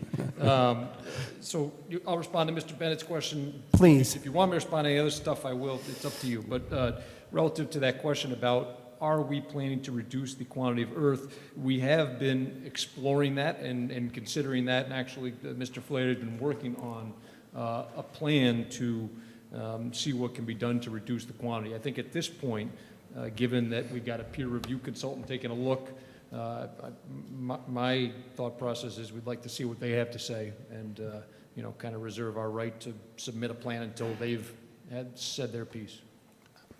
Thank you. That's good. Mr. Bennett, anything further? No, not at this time, no. Thank you. Okay, thank you. Mr. Grandy? I'm going to reserve my questions and comments for the next meeting, which is not going to be I'm going to be at the Cedarville Steering Committee when they reschedule that meeting, but I also want to hear from the peer consultant. I've already asked questions and made the comments, and obviously we heard some people here speak this evening, so I'm going to reserve any further questions to that later date. Thank you, Mr. Chairman. Thank you, Mr. Grandy. So I'm going to ask one or two of the questions that were asked from the residents, just so we can get a response. So first, the question has been raised regarding the potential for disturbance of existing pollutants from the adjacent property from the town dump. So what is the plan for avoiding that, for monitoring for that, to make sure that these things don't occur, that we do not end up with any disturbance that will impact our groundwater? Yeah, I mean, I think the simple answer is we're not disturbing any portion of that site. I mean, all the work is going to be contained within our site. We're certainly subject, like any project, to stormwater standards. So we're going to keep all of the water that falls onto our site or is produced on our site. But in terms of the adjacent capped landfill, I mean, we're simply not, our project doesn't touch it. So I'm not sure what else to say. And Something else. And the question was also about vibration monitoring and making sure that again, there is a 300-foot buffer, and that's a positive, but is there any plan or any possibility of vibration monitoring, at least to the adjacent residential areas? I mean, we're going to use best management practices. I don't know, Kevin, do you want to address it? Kevin Flaherty from Flaherty and Stefani. So the 300-foot buffer does go to the very rear portion of our property. Where most of the filling is going to be done is probably another 200 feet in. But during that time, we're going to have a geotechnical engineer out there anyways. So they'll be monitoring any sort of vibrations, and that will be something that we'll be looking out for with working with the site contractor on site. They have to be out there anyways to provide evidence of proper lifts as they bring up the grade structurally. So they'll be on site at the same time. Thank you. And just for clarification purposes, so one of the conditions that can be requested is for a bond in order to address both the concerns about completion of the project and for the roadways. And that is something that your client is willing to consider as part of an approval for this project. Is that correct? Relative to earth removal, that was one of the conditions we volunteered. Okay, thank you. I'm going to join my fellow board members in, at this point, suspending any further questions that I have pending the independent peer review. The board members have various levels of experience when it comes to construction, but nothing will supersede the engineering opinion of another professional who we've hired to give us that advice and guidance. And that's ultimately going to be something that's very important to everyone, and hopefully we'll be able to work within whatever parameters that person comes forward with. So with that, at this point, I'll entertain a motion to continue this hearing to a date to be specified later. Motion so made. Do I have a second? Second. Further discussion? Seeing none, call the roll. Mr. Donaldson? Yes. Mr. Bennett? Yes. Mr. Grandy? Yes. Myself, yes.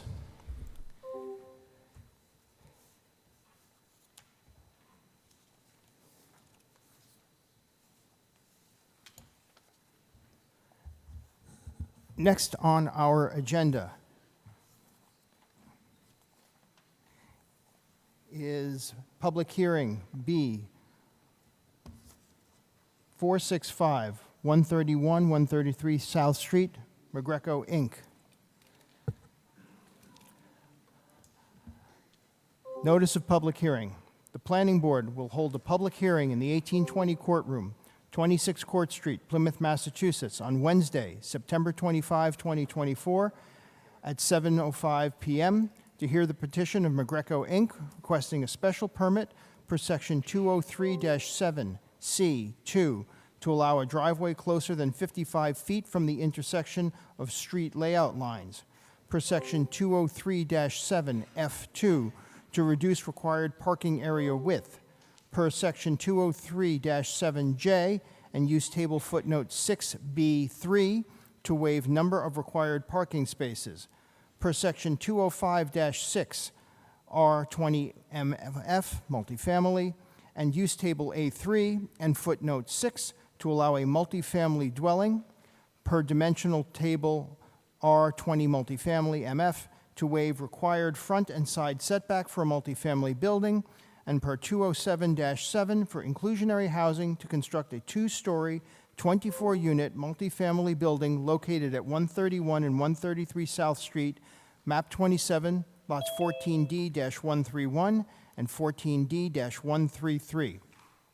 The petitioner or his or her representative or any other person interested in desiring to be heard on this request should appear at the time and place designated.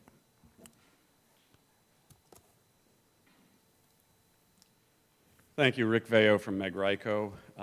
We have a PowerPoint presentation. Here we go. Do you have the, can we do this down here? Yeah, okay. Just wanted to make sure. Okay. So again, Rick Veo from Meg Ryko.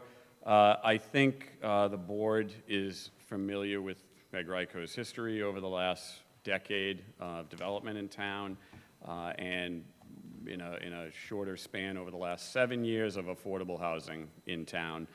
We've developed approximately 80 units of what I would term as voluntary affordable housing, unlike the 40Bs and the 10% that's demanded in all development. We've developed units that were completely voluntary and placed throughout the town. This particular proposal you're seeing tonight on South Street is in an area, number one, that is in desperate need of affordable housing. Number two is in the multifamily zone. And three is really the perfect location for a number of different reasons. So the proposed project is to take an existing two-family home that's there, that is in need of desperate repair, with a yard that's scattered with debris and overgrown trees, and remove that and replace it with a single building, brand new construction of 24 one-bedroom units. We have met with the DPW and reviewed comments with them, and the DPW concurred that the improvements we would make would actually improve the intersection of Braley, Nook, and South Street. We've met with the steering committee that has given their support on the project. We've met with the fire department, both the chief and battalion chief, who approved the emergency access and agreed that the improvements we would make to the corner would improve that intersection. All plantings on the new layout will be drought tolerant and native species. We plan to improve pedestrian pathways. The entire building will be sprinklered, and all stormwater will be controlled and handled on site. This next slide shows the existing conditions, and you can see it's somewhat wooded, overgrown, and one of the big problems with this site is that the overgrown nature of it presents a major problem when coming out of Braley Lane onto South Street. If you were going out from Braley and taking a right or a left, it's almost impossible to see. It is a 40,000 square foot lot. It's zoned multifamily. Again, I can't stress that enough. This is not a single family residence zoning. It is a multifamily zone, which there are very few left. It does have town water and town sewer. The next slide depicts the building and the parking in the rear. You can see from this slide that there are 32 spaces. We have 24 units. The calculation for one-bedroom units is 1.3 spaces per unit. We have met that. There is an additional footnote in the multifamily zone that asks for an additional 5 spaces of guest parking if you're in the multifamily zone. Now, I will say on all of the other projects we've done, multifamily and multifamily that have been done in residential zone, we have not added those 5 extra spaces. We've stuck with the 1.3, and it's been more than adequate. With the history we have in affordable housing, we have a number of buildings very similar to this, and the 1.3 spaces has served it just fine. On average, we have about 75 to 80% of the residents have 1 car, and the remaining do not have a vehicle.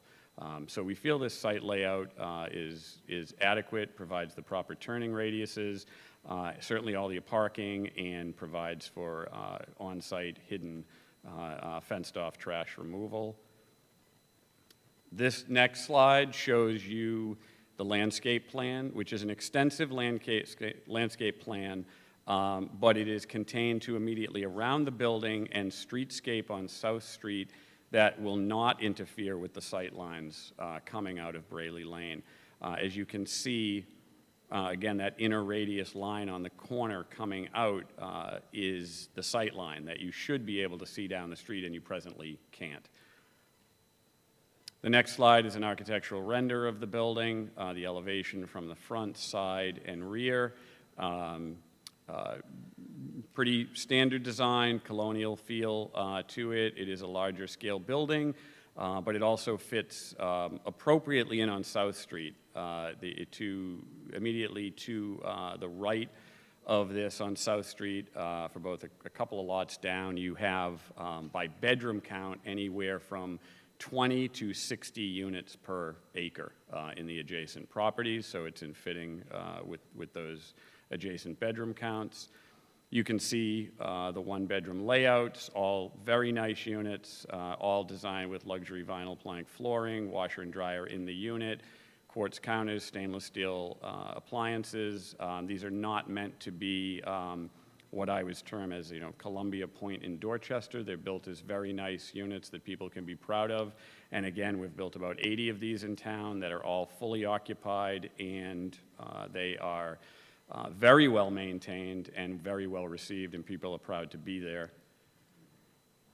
The waivers, I'm going to let Rob run through in a minute, and that was the end of that. I do want to address a couple of things. This is an area that affordable housing have not been addressed at this point in town. We've put some in Manomet or southern Plymouth. We've put it in West Plymouth. We've put some near downtown. We have not dealt with any in this particular area. This particular area offers walking distance to medical, shopping, the bus line. It's back to downtown. It's on the Gatra line. It is the perfect spot. One-bedroom affordable housing is desperately needed. For some, I guess I would term bizarre reason, even after 7 years of building high-quality affordable housing and being able to help keep the residents of Plymouth in Plymouth, people still feel it somehow will degrade their neighborhood. That is not the case. And I'll point to the outburst by the gentleman, apparently who lives on Braley Lane. I'm not sure where he lived, but let's assume he does for the moment. And paperwork like this being sent out to the neighborhood, put on Facebook, is exactly why you have outbursts like that. It's a hodgepodge of misinformation, lies, or just complete laziness, I guess I would say. Completely unsigned, that's just put out there with no verification of facts. So we can run through it. They want to waive parking required. 24 units, where will people park on Braley Lane? It's not the case. If you had looked into it, there are 32 spaces, more than adequate parking, and if the board feels we need more, we can address that as well. So no one, on any circumstances, would be parking on Braley Lane, and again, we can point to 80 units across town that never happens. This is addressing a different issue, but on the same paperwork. Community Preservations Fund, they're spending 100% of the annual budget. Again, completely wrong. Very few Plymouth residents would live there. Completely wrong. The lottery that will be run for this, I confirmed with SEB Housing, the lottery agent this morning. Plymouth residents would have first priority on this housing. We'd like to say elderly and veteran, but you cannot do that legally. You cannot say elderly because it's age discrimination, and veteran, you need a special waiver by the agency formerly known as DHCD to get that waiver. And then again, 85% of the residents will be Section 8 voucher holders. What 85% of the residents at this complex will be are people who need housing and don't have the luxury of sitting in their living room typing up this foolishness and putting it on social media. Because you know what? Their first objective is to just find a home in Plymouth or anywhere in the surrounding communities. And that's the bottom line on it. This turns into a social media frenzy that are accusing town officials and town staff of being bribed, et cetera, et cetera. The best thing that could happen out of this, if you don't approve the project, is if you could somehow just unplug all things Plymouth, the town would be far better off. So that's all I have to say. I can certainly answer some questions on anything that I've said, or and/or have attorney or engineer answer some questions. Thank you, Mr. Veo. I'm going to bring this to staff first. Thank you. So I won't repeat everything that Mr. Veo said. I think what you have before you is sort of a unique proposal. It's not the typical density that we see. It is more dense than what we've seen. However, the case is that with this being 100% of these units being deed restricted affordable, that's a very unique situation. affordable housing does come at a trade-off, and oftentimes you see increased density to make those numbers work and make that financially feasible for a project. Oftentimes you'll see, a reference in development is a density bonus to allow a development to increase what they would be allowed to do for density to accommodate the affordable units. So I think that given that this is quite a unique situation in that we've heard from the community that they would like to see more affordable housing. We've even heard that what you often see at 80% area median income is not affordable enough. This proposal is suggesting that 20 of the units would be deed restricted at 80% AMI, that 2 of them would be deed restricted at 60%, which is a deeper affordability, and that the final 2 would be 30%, which is an even deeper affordability level. This has gone to the CPC for a $3.2 million funding request. They did approve that request. The select board recently were in favor of moving this forward. So it's to be seen what happens at the October 2024 town meeting warrant. But I just wanted to note that. We did hear from the Plymouth Center Steering Committee submitting unanimous support for this project with the condition that traffic calming measures be provided on South Street. So what we've prepared for you tonight is a template of a decision if the board does feel so inclined to agree that this type of density, this type of project is appropriate in this neighborhood. We've prepared a list of findings and conditions that speak to this. I do want to note first, before I highlight some of the conditions that I've drafted for you, in that something that we've received since we gave this to you is a advisory comment letter from the engineering department that references a traffic impact assessment that the applicant had submitted. That is not information that we had available for you for the packet, so that is information that we can provide to you as supplemental at this time. I want to note that in addition to the standard conditions of approval that you often see in your decisions, things like dark sky compliant lighting and proof that any back payment of taxes or fees owed to the town be submitted. We've also integrated a series of items about the affordable component. For example, prior to issuance of the building permit, we would like to see an executed memorandum of understanding with the petitioner and the Office of Community Development under the Planning and Development Department that is in accordance with our affordable housing section of the affordable units. We'd also like to see a more detailed landscape planting plan for the planning board review to make sure that there is no implication on the site view and sight lines from this area for traffic circulation purposes. Prior to issuance of the final occupancy permit, we're recommending that documentation for the leasing of the affordable housing units, including a fair housing marketing plan, regulatory agreement, deed restrictions, and a rental selection and lottery plan be submitted to the planning board. That the rental selection issue a first preference to local current residents, at least one member of a current legal resident or an employee of the town of Plymouth, if that's applicable. And then, in addition, we've included a section here that says the modification to the proposed quantity or breakdown of the affordability of the residential units shall constitute a major modification requiring review and modification before this board. So in the event that this does not see its way through the town meeting cycle and get its funding from CPC, that any changes to what's before you tonight will be a major modification that will require your review again.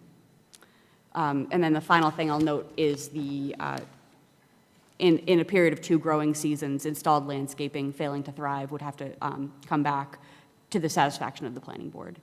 So those are the things I'll highlight for you, and I'll turn it back to the board to debate whether they think this is an appropriate development. Thank you, Ms. Lind. This time, I'm going to open this up for public comment. Show of hands, who wants to be heard on this? Okay, we have quite a few. So let me again remind people about public comment. Given the number of people we have, I'm going to hold you to 3 minutes. I did not hold other people to 3 minutes. I was very generous. Nonetheless, I'm going to, at 3 minutes now, ask people to wrap it up. I'm going to remind people again the issues before this board that we can consider. It's a special permit application to the planning board for affordable housing. So the issues we have that we can consider and will consider are the density, the site layout, parking, traffic, and affordability as a general consideration. Whether or not this project should receive community preservation funding is not before this board, nor something that we can consider in whether or not we are willing to approve a project and under what parameters. Again, public comment is directed to the board, not to the petitioner.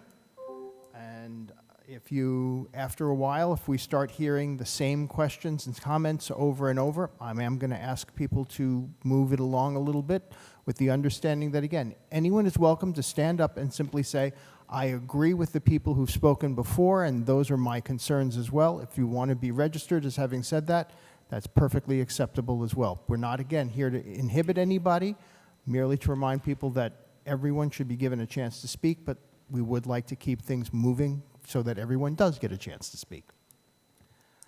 And again, I'm going to ask that people please not interrupt, not applaud, not jeer, not make comments. We are giving you the respect in hearing you. We ask that you exercise that same level of respect to everyone who speaks. With that, please, who wishes to speak?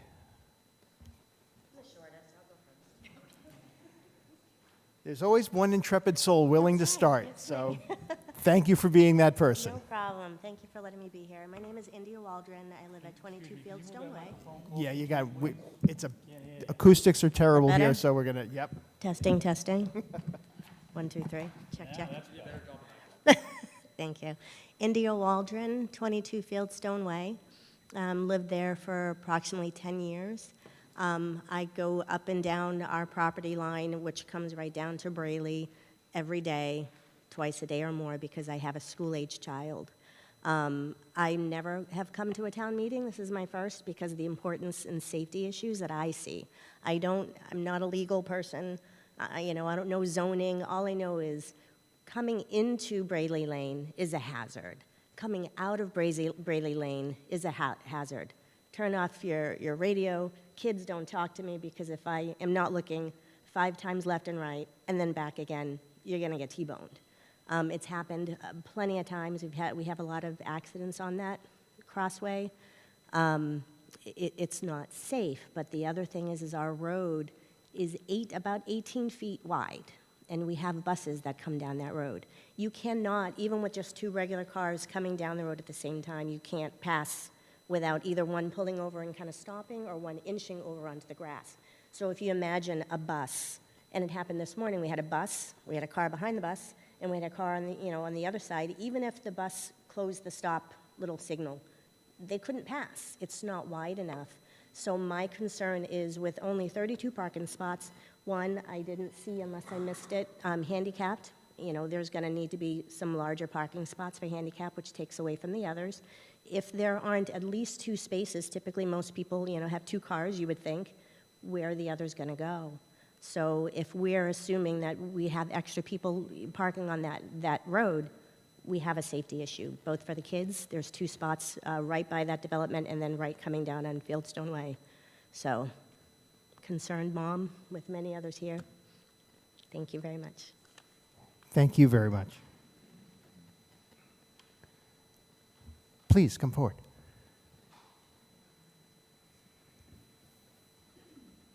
My name's Linda Dalton. I live on Brayley Lane.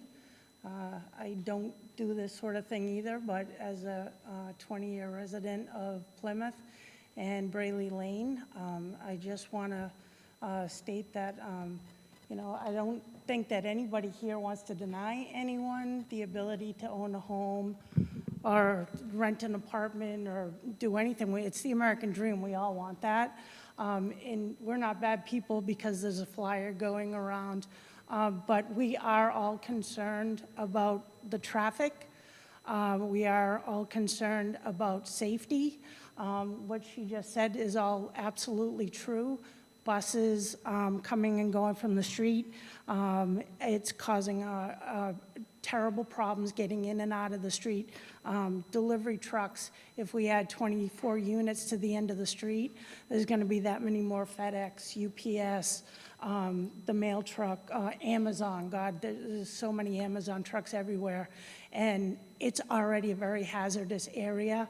And I'm not just saying for Brayley Lane folks, but I'm saying for potentially people that would move into these units, affordable units that they finally get the ability to move into. They have kids. Are their kids even going to be safe living on the corner of a main road where we have already huge issues?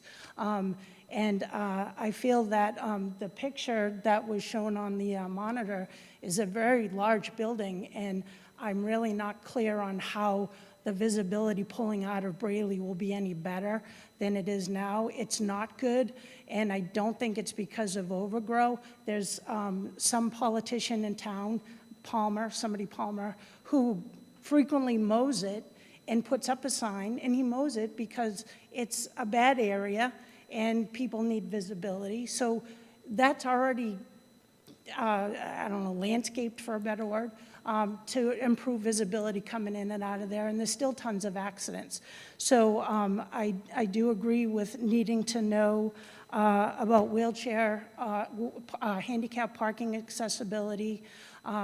He said that the parking would not overflow onto Braley Lane. However, based on that image I saw, that's not necessarily overflow parking, but every single resident that lives in that new development or complex would be coming out on Braley, again, trying to get back on the main road. I don't necessarily think it's safe for anybody at the end of the street, anybody's kids. If those kids walk to the school, it's not safe for them, and it would be a damn shame for the person to get their American dream to get an affordable unit and then have their kids have to walk to school and cross over a road, or if the school bus comes there, to run into traffic issues. So I think a traffic study definitely needs to be done. I wasn't really clear on whether or not it was, because I don't understand everything you're saying, but I think that should definitely be looked into. And as far as, the units, I think it's just way too big for a little narrow residential street. If this is just going to happen no matter what, despite what all of us have to say, maybe somebody can counter to a smaller unit, smaller complex. It's just too big. It's not the right location for it.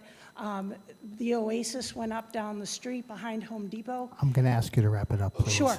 And the nightmare down there with the traffic has been horrible, and more accidents, more traffic, and there's not even any residences there.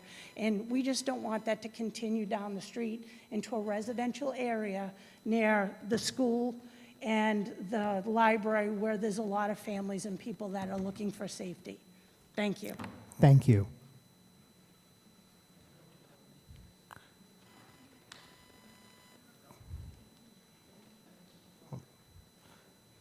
Hi, my name is Kathy Lalonde, and I live on South Street, but I live further down on South Street. Recently, I had a conversation with Captain LeBreton of one of the two police captains on the force here. He's actually born in Plymouth, raised in Plymouth, and it was at one of the precinct meetings. I had a conversation with him about speeders and traffic on South Street. And he is quite aware of the congestion up here. We've had a long conversation.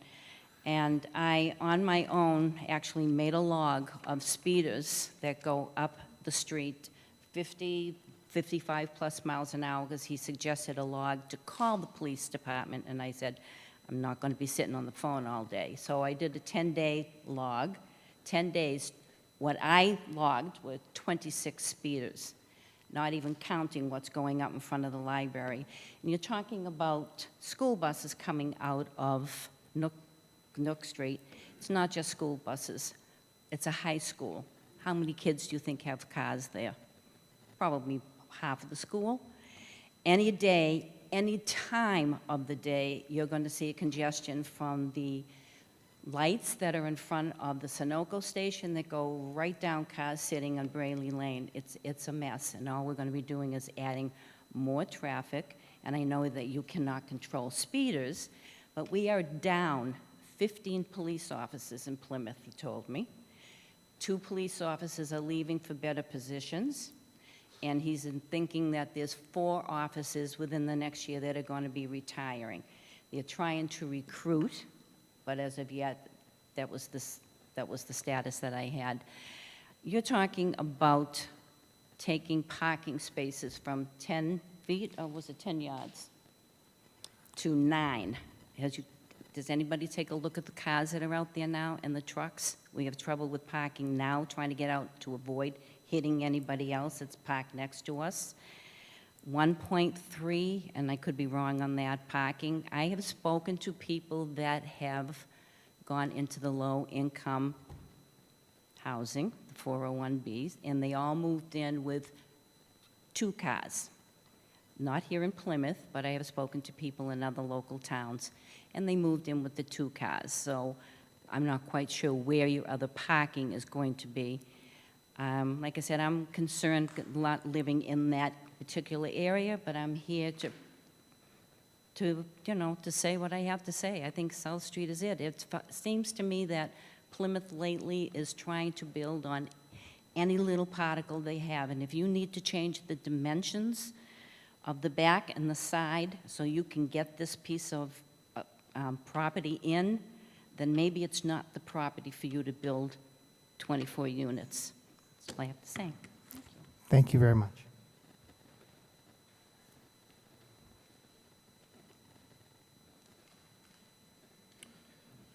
My name is Rob Carlazon. I live at 8 Braley Lane. I agree with everything that everybody's already said up to this point. But I'm looking at this, I am an engineer, I was up earlier.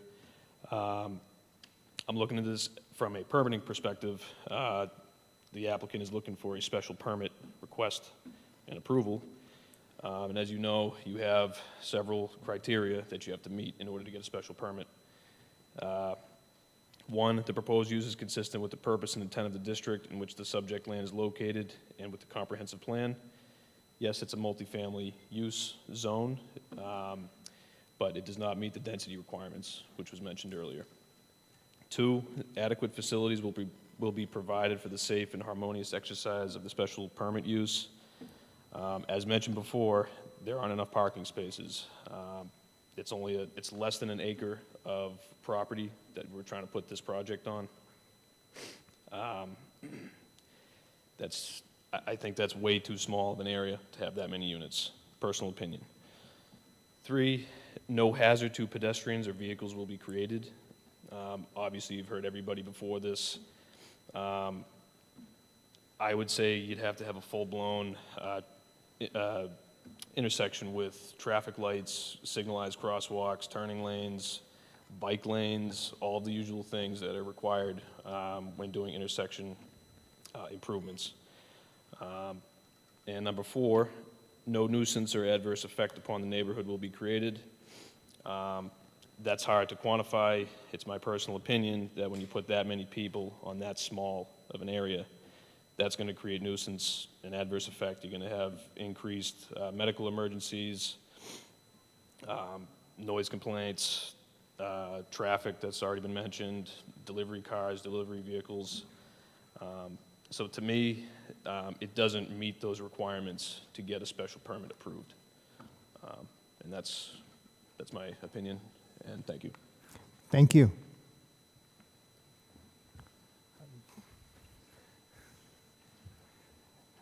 The gentleman in the hat can go next. Oh, sorry, there are 2 gentlemen with hats. The gentleman in the rear view, gentleman in the rear with the hat, you come on up first, and then we'll have the other Red Sox hat come on up. Hi, I'm Andrew Pekanowski. I live on Fieldstone Way. The first thing I want to say, going from a 2-unit to a 24-unit apartment, I'm just thinking of this in terms of going for a promotion at a job and asking for a new salary. 12x increase is, come on, guys. What are you thinking here? There's not enough room on that lot. 1 acre for 24 units is insane. Aside from that, I just want to say infrastructure in Plymouth is a problem. Look at Braley Road, it's crumbling. So adding all these extra cars there is going to be an issue. And as far as street parking goes, there's already cars that park on the street during library events, right? So anytime there's a function at the library, like a fair or a festival, there's already cars parked on Braley. It's kind of ridiculous. So those are the things I really wanted to point out. Other than that, just the traffic is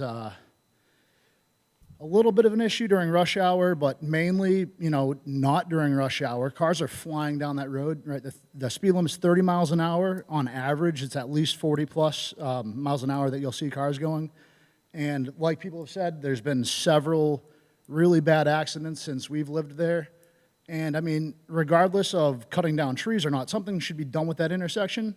Maybe a roundabout should be put in or a stoplight, but it's very dangerous. So that's all I have to say. Thank you. Thank you.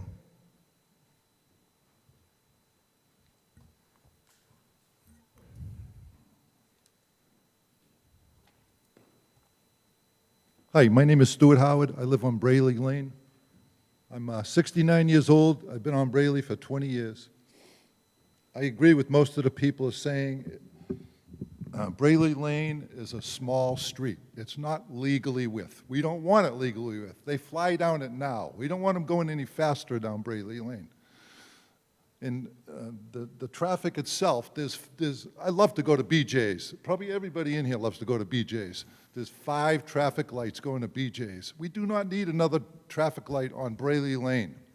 It's a hassle, I've been here for 20 years, and the traffic on South Street has just been increasing every year. Double, triple the amount of traffic, and it's getting more difficult just to get to the highway. And I just wanted to say I agree with everybody else. I don't believe in this project. I'm sorry. Thank you.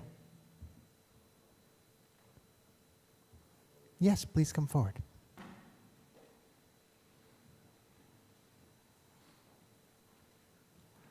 Pull that microphone down. He was very tall. Hello. Hi, I'm Hi. Anna Costa. I have lived on Brayley Lane for 20 years. I agree with everybody, what they're saying. My issue is the drainage problems and the water pressure problems on my street already. That's it. Thank you. Anyone else? Back corner first, and then you next.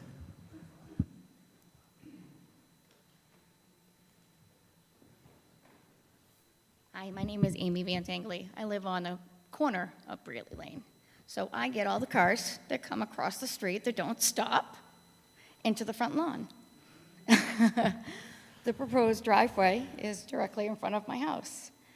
I can't get out of my own driveway because the cars are already parked there for the school buses that can't get by because of the traffic.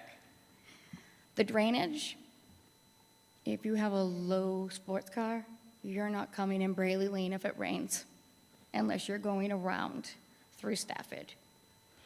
It is so congested. I have asked several times, because of all the accidents, to see if we could even have a solar blinking stoplight across the street so the high school kids do not end up in my front yard.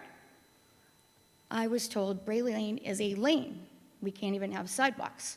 If we can't have sidewalks, then why are we putting up an apartment building with all these extra people and I can't get out of my driveway as it is? I mean, I just don't get it. I completely understand with everybody's concerns, and I understand that everybody needs affordable housing, but isn't there a way to do it where it's not overpowering and accessible for everybody? It doesn't need to be so large that you can't even get out of the street as it is. It's just really is not easy. And I did have a handicapped child who has since passed, but again, I couldn't even get a handicap sign outside of my house. So can we not put in enormous building with multiple other children? I've seen the cop cars come around onto Brayley. When there's been issues, they don't slow down when they turn that corner. What happens if you have all those additional units with those children? That's my concern. My kids are grown, but those children aren't. I wouldn't want something to happen to somebody else's child, because that's not something I wish upon anybody. And with that being said, that's all I have to say. Thank you. Thank you. Yes, ma'am. Yes, you.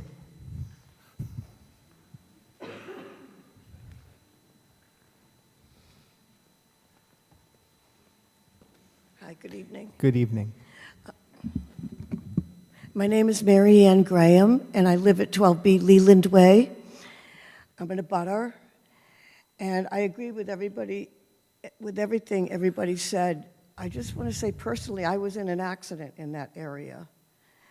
I've lived here for 25 years now, and the traffic has increased tremendously. There's a lot going on in that area. There's a nursing home, a rehab, the library, there's the Mayflower store, and it's close to the highway. There's always activity. There's always fire engines. There's always police cars.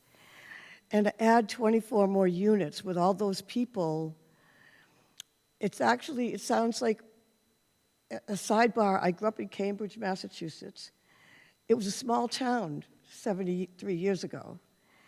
And there's not a spare square foot that's not been, something hasn't been built on. And I came here because I could breathe again. It's like, oh, I have a parking space that I can actually fit my car in. And I see Plymouth becoming more and more cityfied. And it's awful to see it. I know people need affordable housing, but I also want people to be safe, and I want them to have a nice community. There's lots of children on my street. There's lots of children on Brayley. And I just think to add that many more units, it's just, oh, there's a little square piece of land. Let's build. And I think that's a little bit, well, it should be really thought out more carefully about the future of what Plymouth is going to look like. I really don't want it to turn into Cambridge. Thank you.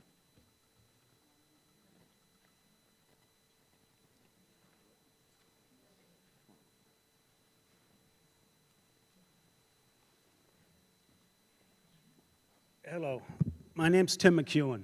I've lived on off of Brearley Lane for 30 years on Baltic Avenue.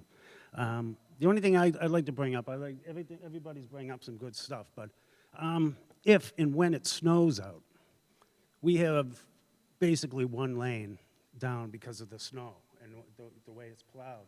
And the entrance going in, making it into off of Brearley Lane is just going to be way too hard, and I don't think it's going to work right.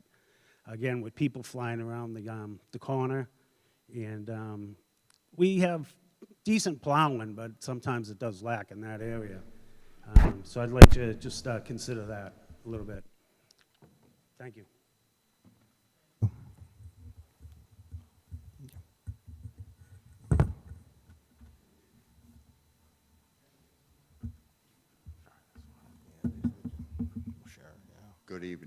Good evening, gentlemen. Can you hear me? We can hear you, yes. Okay. Sorry, I'm not used to this. I've been a resident for 50 years in the town of Plymouth. Grew up in North Plymouth on Forest Avenue Court with old Balboni's Bakery on the corner, Clyde's Bakery. I moved to Long Pond Road when I was 12, got brought up there, and then I moved to Brearley Lane. It's a wonderful community, and when I tell you, the vibrant that we have is amazing.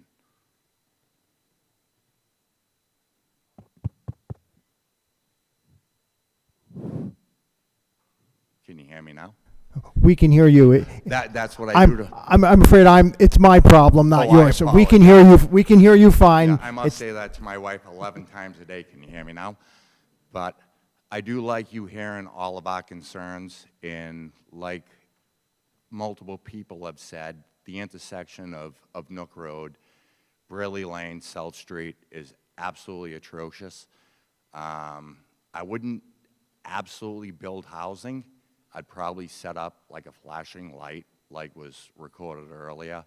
It's a very, very dangerous situation, and it's horrible. But thank you for your time. Thank you for coming up. Yes, ma'am, in the back.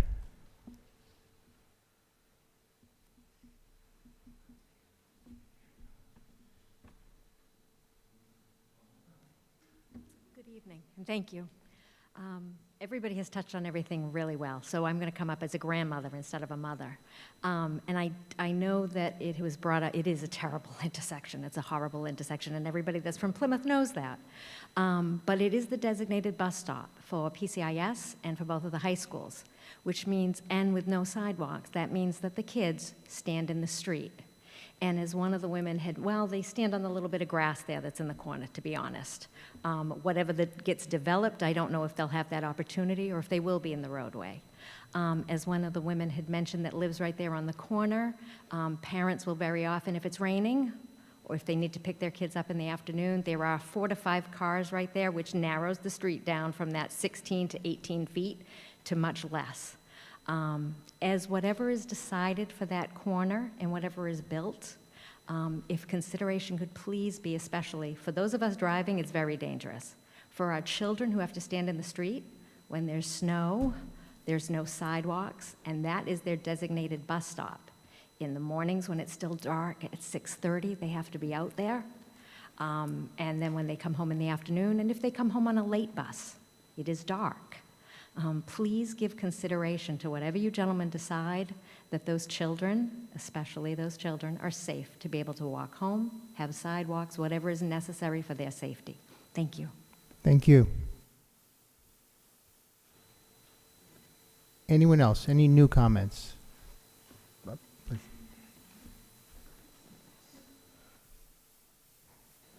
Been sitting a long time. Hi, Pam Ross. I live on Milt's Way, which is off of Braley Lane.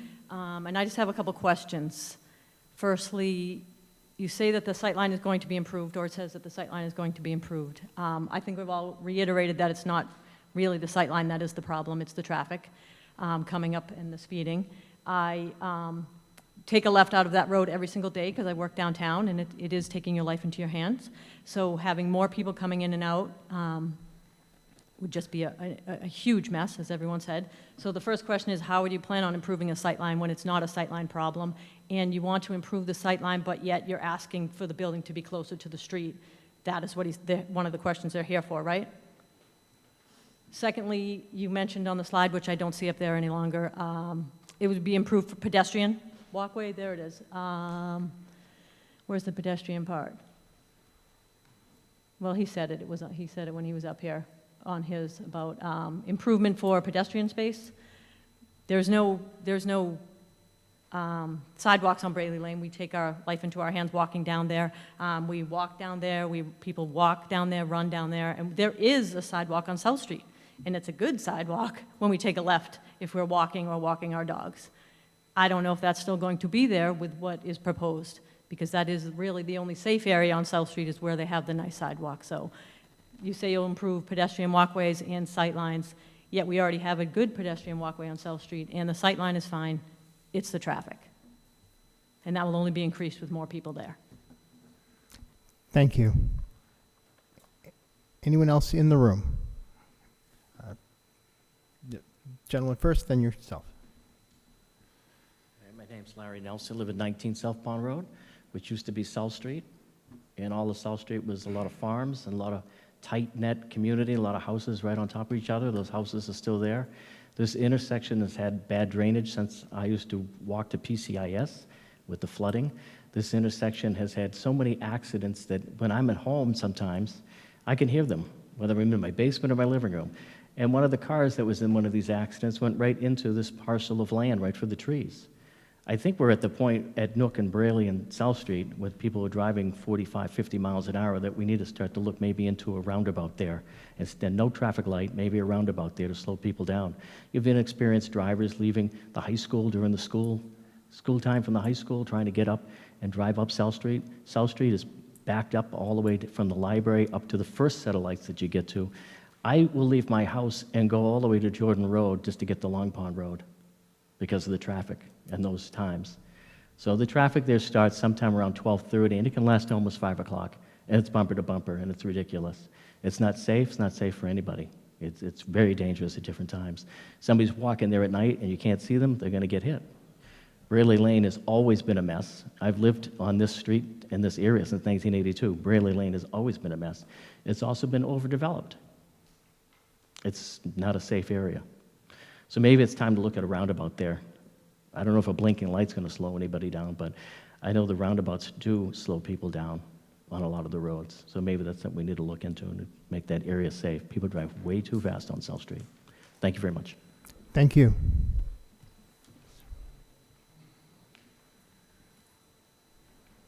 Hi, Ebner. I live on 6 Braley Lane. Have 2 daughters, 5-year-old and an 8-year-old. We actually moved into the home because of the location being next to the library and also the school district and everything like that. I've been there for 10 years, and already, on top of what everybody has already said, traffic has doubled already. My wife actually used to be able to take our daughters to the library walking. Depending on the time of the day now, she no longer can do so. She actually has to drive them there because of that traffic and the danger getting out of Braley Lane, going across the street to the library. So the concern is that that's going to increase, and my daughters already not having the opportunity to go on the road will have less of the opportunity to do anything on that area, to go walk to the park or anything of that nature, to be able to go to either the library or when they grow up to go to high school or anything of that nature. So that's the only concern that we have as a family. Thank you. Thank you. Okay. Yes, but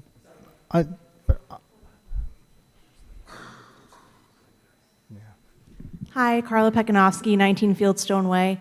I just wanted to go off of the gentleman before me. I agree with whatever they just said, and I think there should be a not only a roundabout of some sort, but maybe a walk signal for going across the street, because I avoid that with my dog even. I have a little one on the way due in February, and I'm expecting to have them, use that crosswalk to go to school, but I probably won't because of the danger of that. So I just wanted to make that clear as well. Thank you. thank you. Ma'am, come on.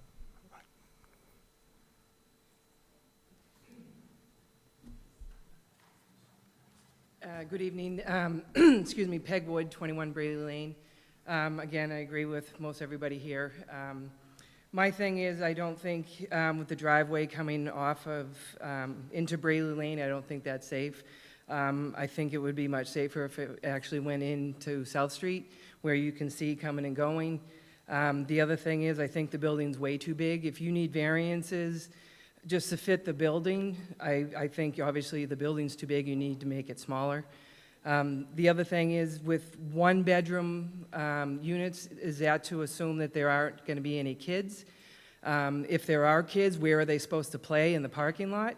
If they're not going to be playing in the parking lot, they're going to be playing down on Braley Lane, which is barely a two-lane road anyways, where everybody drives 100 miles an hour anyways. So that's another concern, is if these kids are going to be moving in there, they're going to be playing down on Braley Lane. So that's just another concern I had.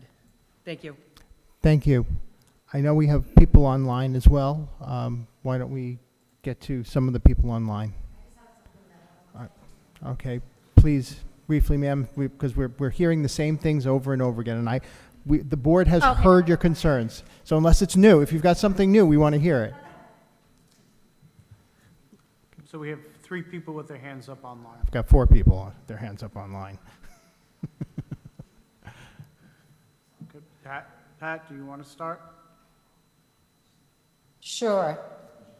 Pat Adelman, I live not in the neighborhood. I live in South Plymouth, but I'm wondering if there's been any communication with the Precinct 3 traffic study. The question was brought up at the Committee of Precincts Chair, and just wondering if the proponents' traffic study is coordinating with the Precinct 3 traffic study. Thank you. Thank you. Scott, do you want to speak? Sure, thank you. Good evening. I just want to say that I do agree with what everybody said here tonight, especially with the density in the parking. I don't believe that 1.3 spots is adequate. Regarding the traffic, a few people have mentioned it, but moving that intersection, the entrance closer to Braley Lane, closer to South Street, is going to be a real problem. Just leaving Braley Lane, there's usually a 3 or 4 car backup to get on the South Street. So if someone's coming from South Street from town and taking that right, someone coming out of that complex could be halfway in the road, and there's not a lot of time to stop there. So as everybody said, it's a dangerous intersection. Also, regarding the density, I believe on the plan I saw, it said a 20 apartment complex. Was the plan that you showed us for a 20 or 24? One of the slides said 20. Just so people are clear, yes, it's 24 units. There's a typographic error on one of the plans that says 20, but it is a 24 unit proposal.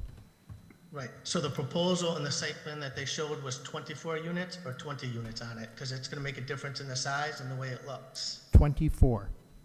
Okay. Also, just to discuss the propaganda that I think Rick was talking about earlier in the note in the letter. I was at that meeting and for the Conservation Committee, and he specifically said that 85% of the people were Section 8 vouchers from out of town. And Plymouth residents and one of his other units, I believe it was only 3 to 5 of the units, the whole complex were Plymouth residents.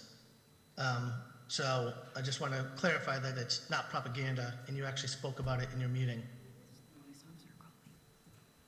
I think that's all I have. I just concur with everybody else. I just think it's too dense, and the traffic's an issue getting off of Braley Lane already. Thank you. Thank you. Melissa? This is Melissa Crows Lane and Andrew Lane. We live at 11 Ryan's Way, right off Braley.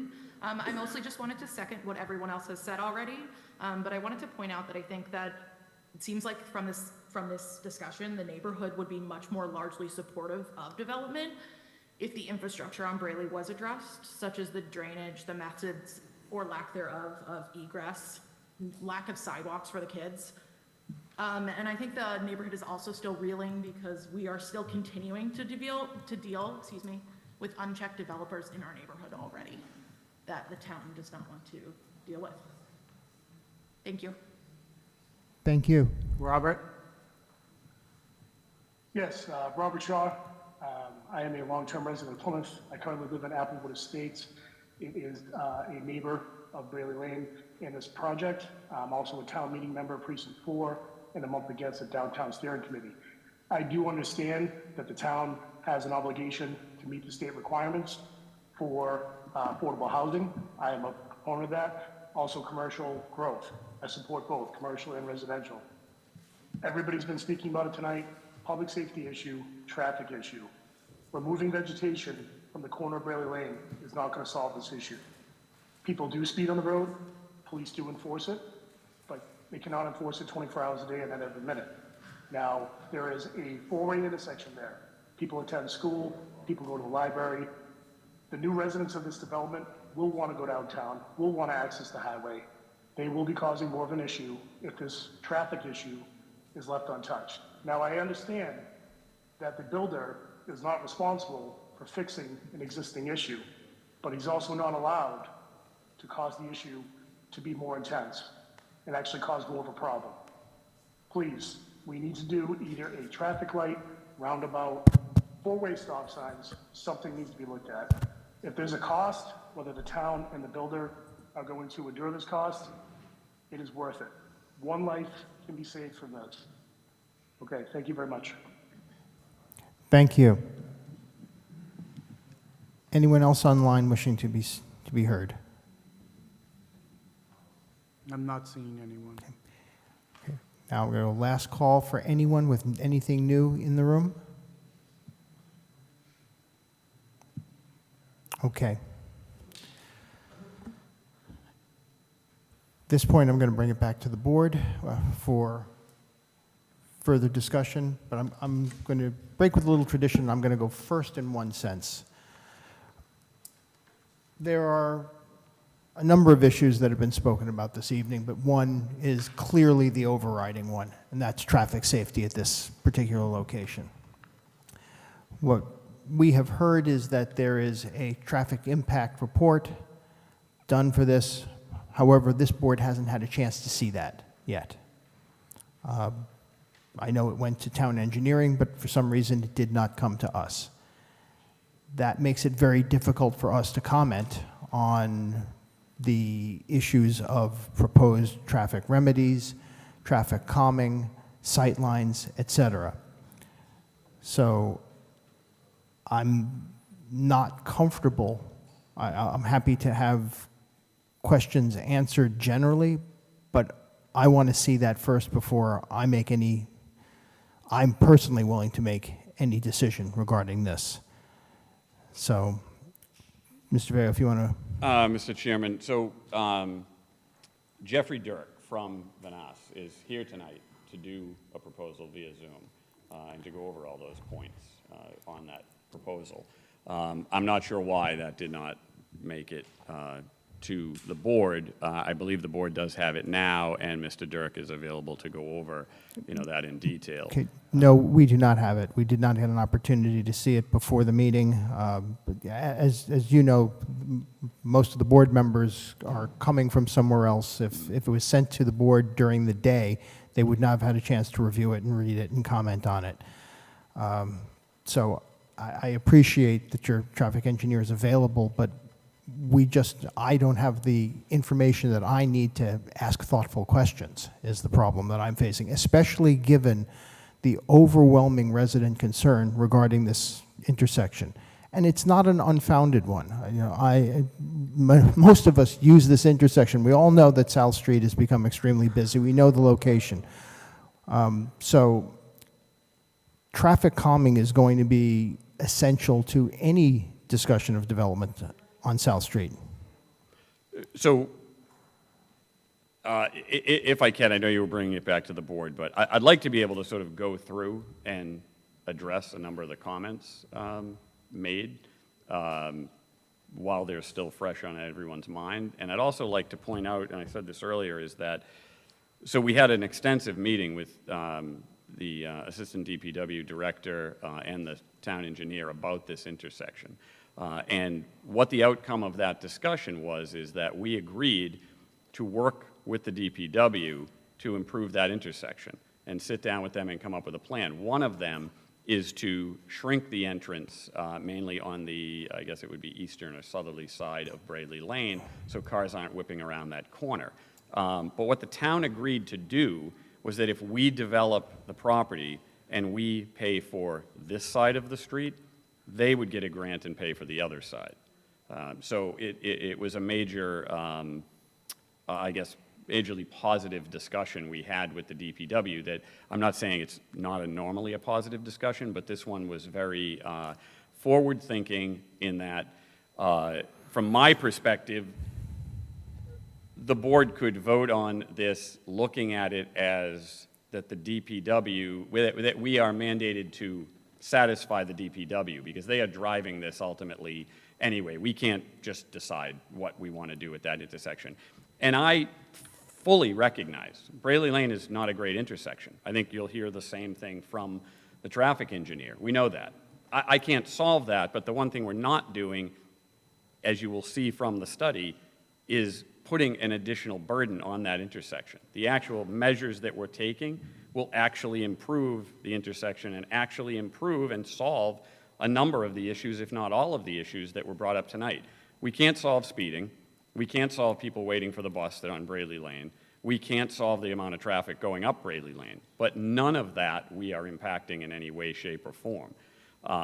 So again, I would ask the board to go through some of these responses and hear what the traffic engineer had to say and respectfully ask that it be voted on with the idea that we have to satisfy the DPW at the end of the day, as we always do, but in this case, specific to their requirements for that intersection, which, again, will require some reworking. I don't know if they would put in a roundabout or a light, but I know there will be traffic calming involved in restructuring the intersection, adding sidewalks up Braley Lane to the end of the property in question, restriping, bringing those in closer, improving the sight line. I know it was said that sight line isn't an issue, but it is the major issue, and you'll see from the traffic study, it's a major issue. I literally parked there the other day and sat and waited, and The main issue is that you can't see what's coming.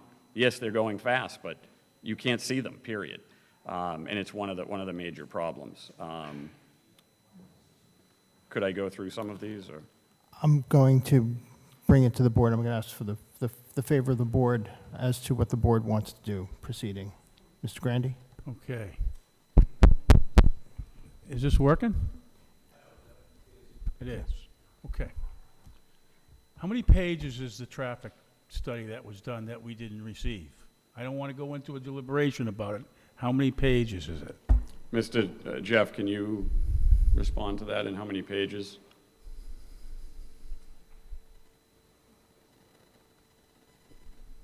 I believe the PowerPoint is 6, but the report itself is.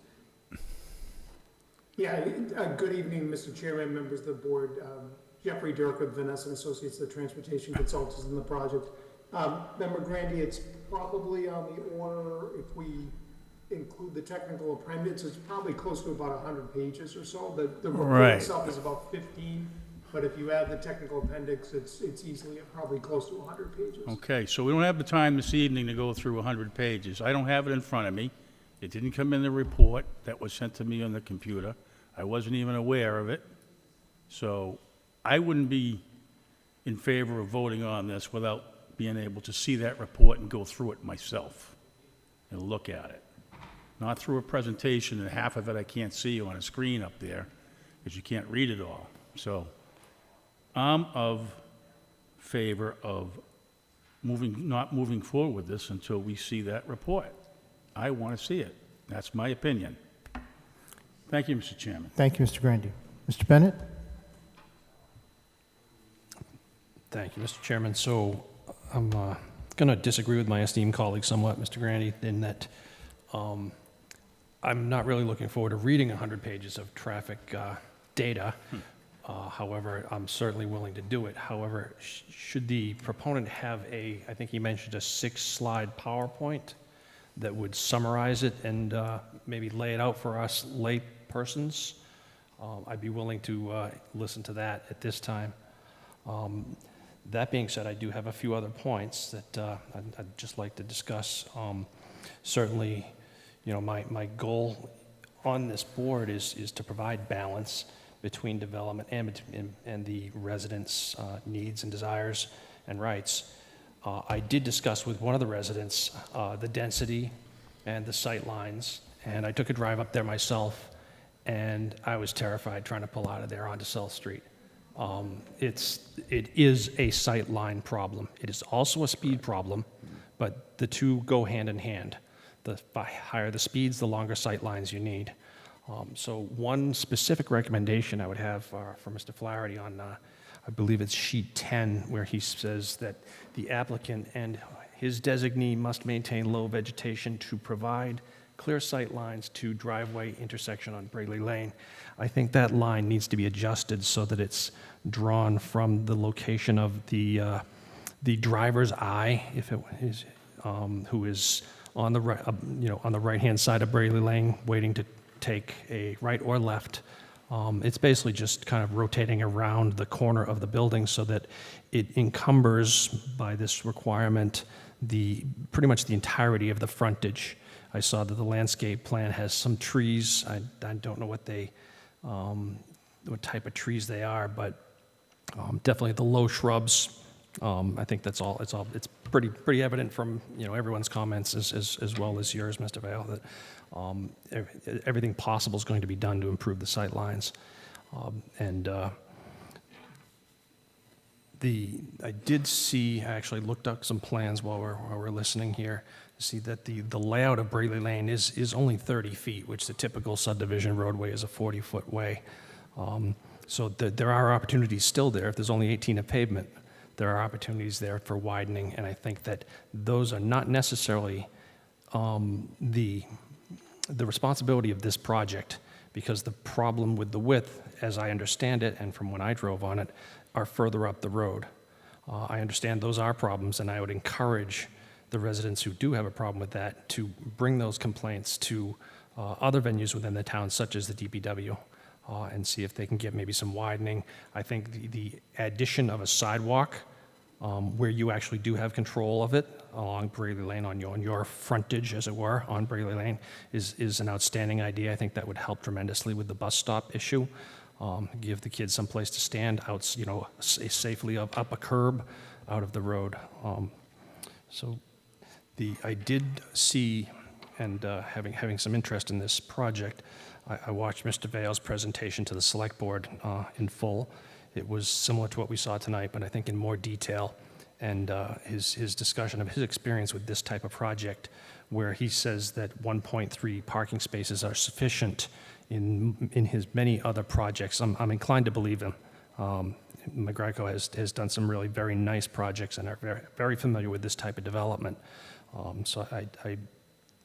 My initial take on looking at this was, yeah, we should maybe not waive those 5 extra parking spaces. But as I said, I think I'm inclined to believe Mr. Vale when he says that the parking has not been an issue in very similar developments with the ratio that they're using here.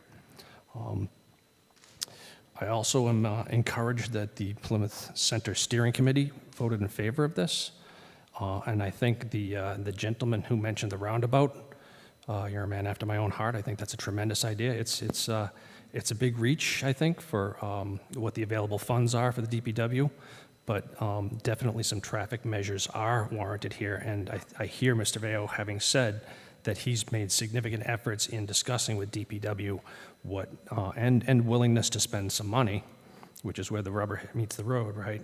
Is improving his side of the road, and the DPW will kick in and improve their side of the road, which I think is a very good public-private partnership. And I also would like to, well, I've addressed the traffic study, so that was my last comment, so I will leave it up to Mr. Chairman and perhaps the rest of the board whether we listen to the presentation on the traffic study versus perhaps maybe having to read the whole thing. Thank you. Thank you, Mr. Bennett. Mr. Donaldson. Mr. Bennett, thank you for your comments. You were spot on in regards to the parking and as well as trusting Mr. Veo with his assessment of the parking in the past studies. So, right, for me, the issues I have, which is not in regards to the project itself, it's more as dealing with the traffic issues, the speeding, and everything that everyone else mentioned. I will say I would like to see the traffic study, but I'm neutral in regards to whether or not we do it via the summary of the slides, or we table it to have the full report later. Again, I'm neutral in that aspect. I believe a lot of the concerns and rightful concerns in regards to the traffic and line of sight and visibility.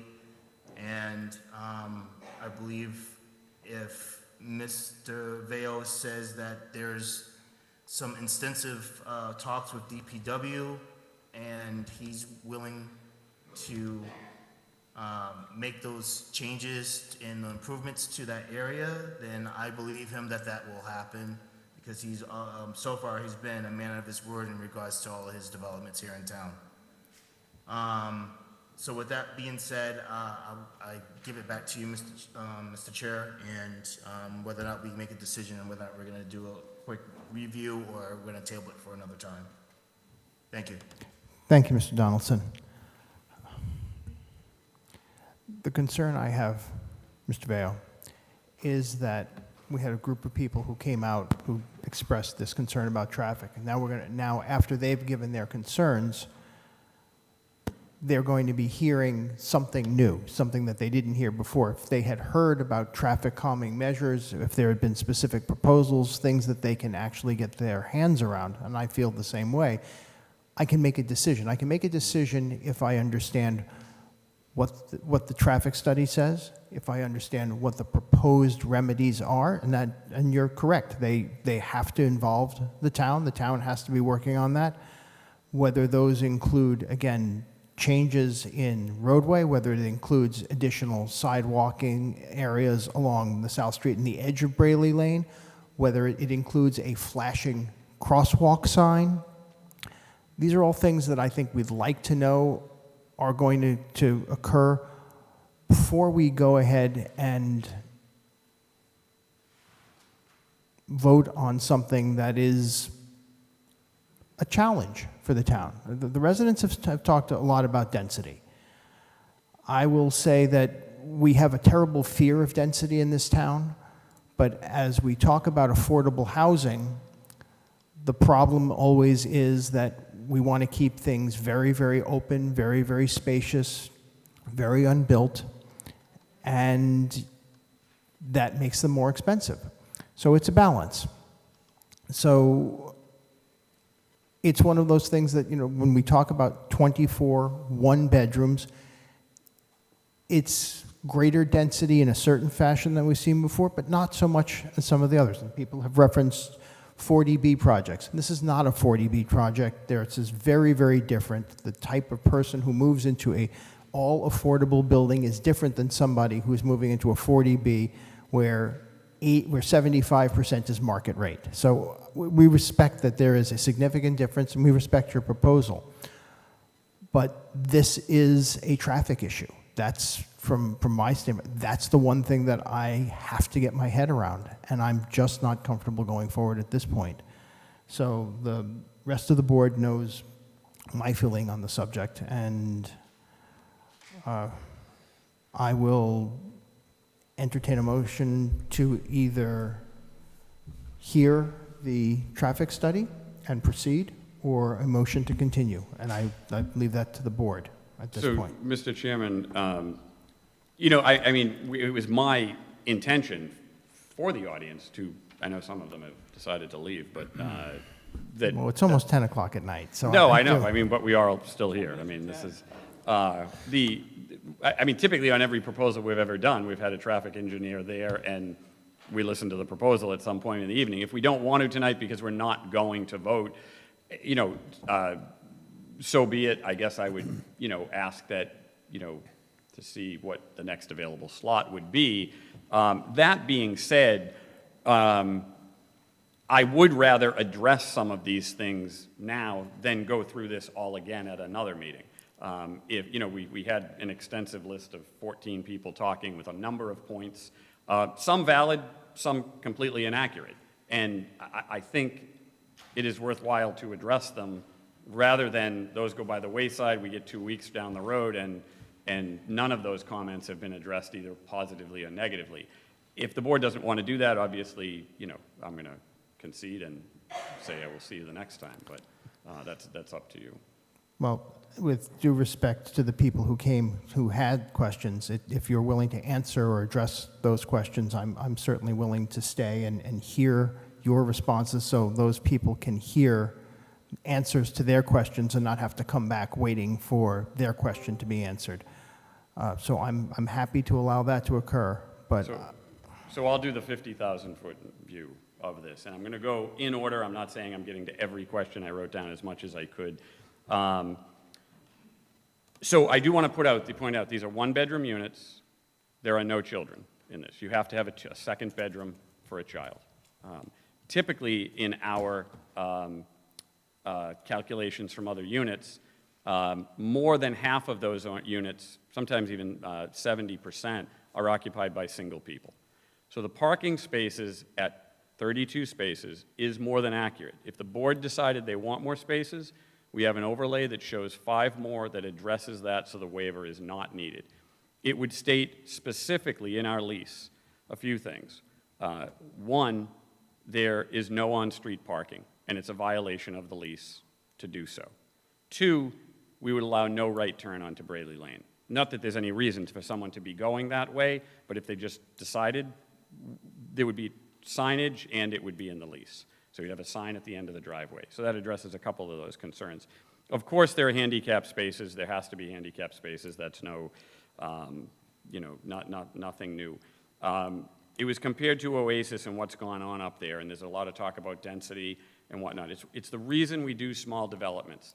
Density isn't the problem. It's mass is the problem. When you build 400-unit developments and you have that type of volume, that's why we do 10, 20, 25-unit developments. Little to no impact on neighborhoods. We spread them out throughout the community, and again, there's little to no impact. A 9-foot space that's 9 feet by 20 feet. 9 feet is a standard space in a private lot. That's done throughout the town. We're not asking for some bizarre waiver that trying to jam cars in with a shoehorn. On a private lot, they're usually waived to 9. On a public lot, like a Walmart or a medical center, they're always 10 because people don't have assigned parking and you've got different people moving in and out all the time. Again, over the 80 units we have, we see about 65 to 75% of the people have one car. So we do not see parking as an issue. The intersection. I think the comments made about speeding on South Street were grossly underestimated. Everyone speeds on South Street. I go literally up and down it 50 times a day. It's between my office and the highway. Everyone's speeding out there. I can't solve that problem. That's a police issue. That's a traffic calming issue throughout the entire stretch of South Street. What I can do, and what we've agreed to do, is extensively work with the DPW to improve that intersection.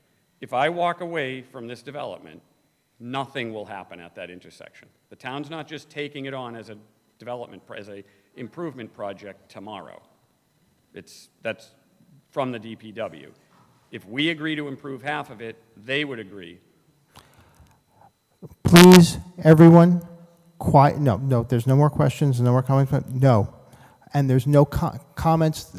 If I can hear you from the audience, that means you're speaking too loudly. We talked about courtesy earlier. We all gave you all the courtesy to speak. Please, you allow Mr. Veo to speak without interrupting him. That's what we do here. It's just basic civility. Please. Mr. Veo, continue. So again, the impact that the 24 one-bedroom units will have will be completely negated by the improvements at that intersection. Extension of the sidewalk, readdressing of the curbing. I know people said it's not a sightline issue from a traffic engineer, from the DPW, from other members of the board. It is very much a sightline issue, and that is the major problem turning left or right out of Brayley. We will be addressing all of those things, potentially with a solar blinking light, a number of different minor improvements as the DPW improves the other side of the roadway. So if the residents or anyone in town wants that intersection to get fixed, it happens by this development going forward, not by it being squelched. As far as I heard drainage and water pressure, we have to contain all our drainage on the lot. Simple as that. There's no debate over that. The DPW has to approve that, DEP has to approve that, and the board has to approve that. So there's no question about any drainage. In terms of water pressure, we'd be pulling everything off from South Street. I'm sure the water pressure is not great on Brayley. There's really nothing good that's going on with the Brayley roadway in terms of width, maintaining of the pavement, probably the piping underneath, but I can't fix all that. What I can do is assure that we're not going to make it worse, and we're going to try to include some improvements. As far as the bus stop goes, the entire corner area, the building does not impede the line of sight. It's not close enough to that end of the property. That's why we asked for the waiver, was to move the building all the way to the other side so that we could leave that sight line wide open, take out all the trees. We can create a bus stop area there for kids to wait safely up on the curbing so they're not having to wait on Brayley Lane. What else? Again, I can't solve the buses and people waiting for kids at the end of Brayley Lane. I can help create the bus stop. As far as the comments that I think it was like the 14th speaker made about what was said at one of the precincts or the FinCom meetings, 85% of people out of Plymouth, that comment was made regarding all affordable housing in town. It was not regarding specifically our affordable housing in town. We run somewhere in the 50% to 60% of Plymouth residents. That fluctuates up and down all the time. What we will be doing specifically with the lottery, and we have to go through a lottery, is Plymouth residents will have first preference, period, in the initial lottery. If Plymouth residents don't apply, there's nothing I can do about that. The other comment I made that I said that 3 people from the Housing Authority that supposedly has a 1,500-person list was sent to us. That was made as a sarcastic comment, quite frankly, because out of 1,500 people, you think more than 3 would have been sent. But anyway, this development is very much geared toward the residents of Plymouth. I might not have addressed all of the questions. I tried to hit just about all of them that were brought up. There were a lot that were stated multiple times. But the biggest one is that this development will not negatively impact the traffic. What it will do is give a vehicle to improve the intersection. And that's what responsible development does, along with, in this case, provide affordable housing to people who can't afford it otherwise, and build affordable housing at a density level that's appropriate for that particular street and the multifamily zone, and do them in small amounts of mass so they can be spread out through the town.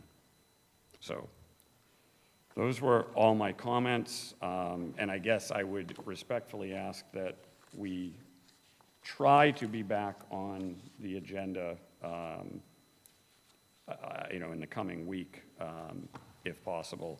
You have the traffic study now, I believe, and Mr. Dirk, although we've had you sitting there for a while, we could probably have you run through it at the next meeting once you've had a chance to digest it. Do we have space on I believe we do have space on our next meeting, which is the... Yeah, so the next meeting we have for October 9th, we have an informational-only presentation on the Clark Road intersections down at the Pine Hills, a special permit advisory report for a attached garage in addition, and then a advisory report to the ZBA for a retaining wall in excess of 12 feet on a residential property, so not heavy. And then October 23rd, at this point, we have, are we still on for a cancel? Okay. So that would be what's on the 9th. Okay, so I believe we should be able to add Mr. Veo, and specifically with a focus on traffic for this proposal for the 9th. Mr. Veo, does that work for you? I believe it does. I think we'll go with that for the moment, and if we had to change it, I would let Mr. Hartman know. Okay. Well, so this has to be continued to a time and date certain. So Right, that would be the... It has to be. We can ask for a further continuance, Right. but it has to be at that point. And I would recommend, since we have 7 o'clock identified for Jeff Dirk on Clark Road, that we just set it for 7:20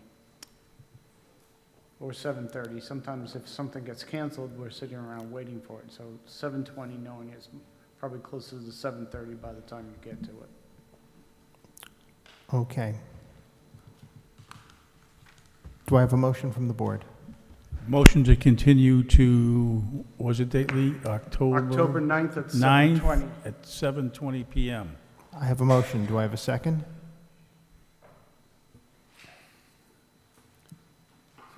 Second. Discussion? Okay. I'll call the roll. Mr. Donaldson? Yes. Mr. Bennett? Yes. Mr. Grandy? Yes. Myself, yes. So we're continued until October 9th. Thank you. Thank you.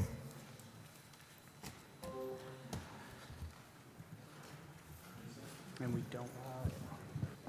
Yeah, attribute. Any new business? Seeing none? Do I have a motion to adjourn? Motion to adjourn. Second. In favor, Mr. Donaldson? Yes. Mr. Bennett? Yes. Mr. Grandy? Yes. Myself, yes. This meeting is adjourned.